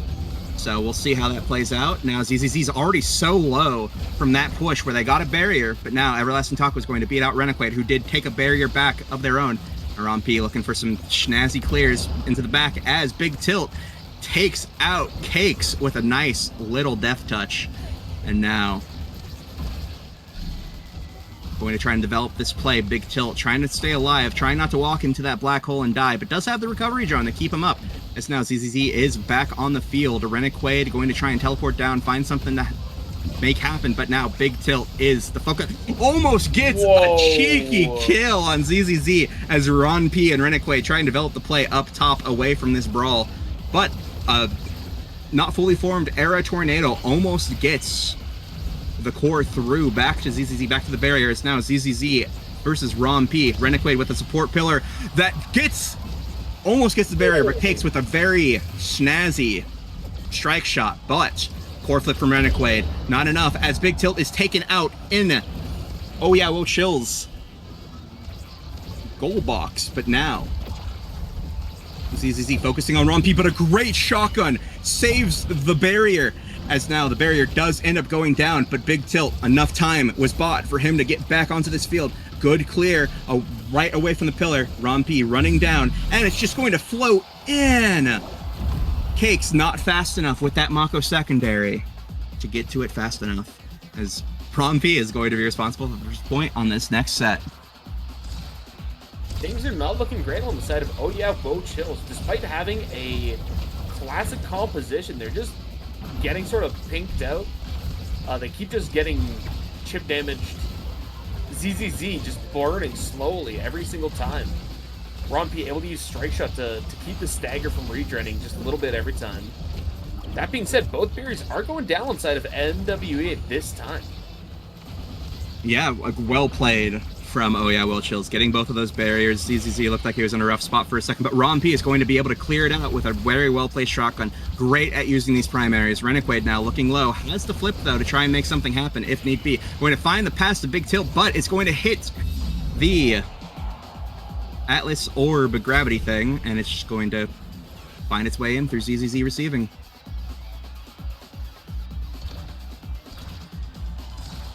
If Taco and ZZ can find just this synergy, just a little bit extra, they should be able to start taking people out. And rather, Yep. I can't even say it's a synergy thing, because Renegade has been so on point with the banishes. Whether it be on the X going X Maximus or on the goalie to allow free barriers, Renegade is just so impressive with their ability to... Oh, But speaking and of impressive, just taking ZZZ. out. Oh. A Big Tilt, very familiar with the death box this game. Finding lots of death. Wow! Whoa! That's an interaction that I'm not really seeing very often. That was a very well played, very well broken black hole. As now the offensive push, the unformed tornado, finding a way to get it in, and now Everlasting Taco trying to go for a cheeky back, like pass clear away from the pillar, but Renegade has a perfectly placed weird secondary down there to take advantage of that bounce pattern and just banishes Cakes and gets it in. Banish is Well just played. so powerful, and seeing it in the hands of Renegade makes it look so easy. Being able to bully Cakes like this. Yep, and I mean, Cakes is not the only one being bullied by these rebanishes, I'll tell you what, as now Renegade is looking very low. ZZZ going to use the core flip to find a barrier, almost finds their own barrier, but Cakes has enough to try and defend it, but only for so long, as Cakes just not with the strike timing right now. Everlasting Taco, though, on the breakaway, going to try and get it through Rompi, but a well-placed shotgun is going to get it out, and Renegade is there to receive any sort of clear that Cakes could have tried to make. There was not too many places the core could go here. Nothing was allowed. Really looking to be up on this game. It's going to take a miracle for Oh Yeah, Whoa Chills to pull it back here. I mean, a miracle could be on the board. Look at these drafts. We'll find out what missile prop on the Drakkar. We've already seen what Rompi can do with that missile propulsion. So, but heavy explosive entrance taken on Mako. Expected, yeah, as now Orb Dancer taken from Everlasting Taco. 1-2 punch on Renegade. Bulk up on ZZZ. And a little bit of unstoppable action from Big Tilt, so we'll see how this draft plays out for both sides. As the banish comes out, getting a barrier for your troubles. Well done from Renegade, who is now killed. ZCC, no regard for where the core is going, books it for that orb, for just more energy, more HP denial. Well played, as now ZZZ is just going to pluck the core back into the barrier, as Renegade is going to try and make a push. Uses the secondary to get himself in a great position, and just the strikes are on point from Renegade, following exactly where the play is going, as now Cakes is taken out from Big Tilt's primary, as now Everlasting Taco is going to try and find something, but with a great pillar, all options were pretty much denied. Rennie could just know where to be to strike and win. It takes a lot for Era and X to defend once Cakes gets KO'd. those kits are not too well suited for the gold box. We have seen Eric Goalie before, but it's normally under the pretense that the core is not really going to enter your half regardless. Speaking of not entering your half, you cannot enter any half when you are KO'd. Adios, Everlasting Taco. Very true. You know, that rune, I think that's just like 1-2 punch ult, taking him out. An early grave, perhaps, as Renekwade's now on the chopping block. But going to try to get some more play out of it, trying to make something happen against Cakes. Just a one-man army, it would look like. I mean, Big Tilt's looking very healthy with the flip. Can try and go up and maybe alleviate some of this pressure, but Renequade is just content to be up there, content to find something. As now Big Tilt, with the banish coming out from Renequade, is just going to find it with a nice primary. Doesn't have to use any of his tools, and wow, look at all of the effects surrounding him. Unstoppable, recovery drone, got the flip up. And this is potentially game point for nothing was allowed. And it is looking real good on their behalf. They've got the power play. They don't have the energy advantage, but I don't know if that's going to matter. They take a barrier. They've got it. Big Tilt's just buying time here. Not going to be able to find the play. I mean, in those, like, wayward, trying to find something from open space, core flips are just not going to cut it against this strike shot missile prop Drakkar who can just send a shotgun primary into any open space that he pleases.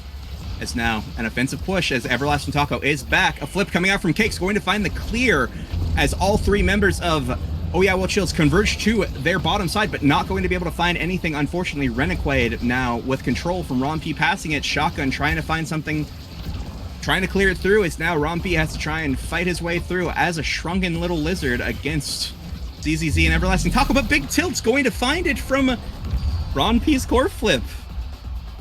And a thumbs up from Big Tilt as nothing was allowed. Takes the game. Tap the sign, Iggy. Tap the sign. Sign tapped. Comp does not matter. Comp doesn't matter. Not a good judge of skill.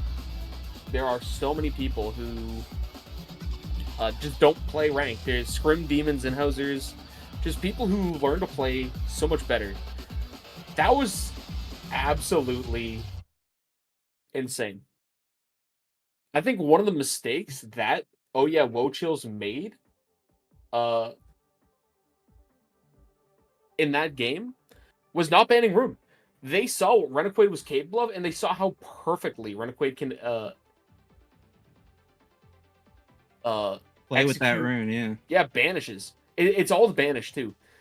Really well-placed pillars, but I've never seen somebody more on point with their banishes. I mean, you want to know someone who is on point? MFing a Ron P. I cannot believe. Oh, insane player. I feel like Big Tilt would be making our insane player list as well. And from what we saw, Big Tilt makes their time on this earth count, but ZZZ and Everlasting Taco victimized Big Tilt today. They said you are not allowed to play. Well played from both teams, I'll say. Incredibly done. Was a wonderful series to watch. Thank you for playing tonight on this week 1 of NAST. It was some super exciting games we got to see here. I'm really glad I got to see the Tycho Brawler game with the 27 collective KOs on the side of Oh Yeah, Woe Chills. Yep, on the what was it? Was that Tycho Temple? I think it was Tycho Temple. That was the Psycho Temple. Psycho Temple. That map be making people go crazy for the kills.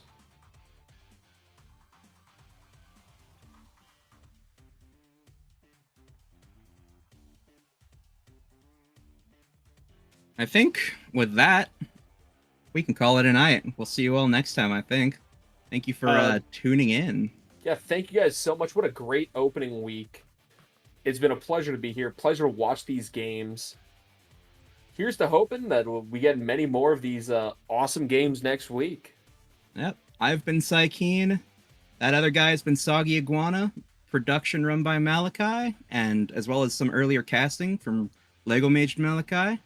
And Thank you for being here. Thank you for watching. We'll see you all next Monday.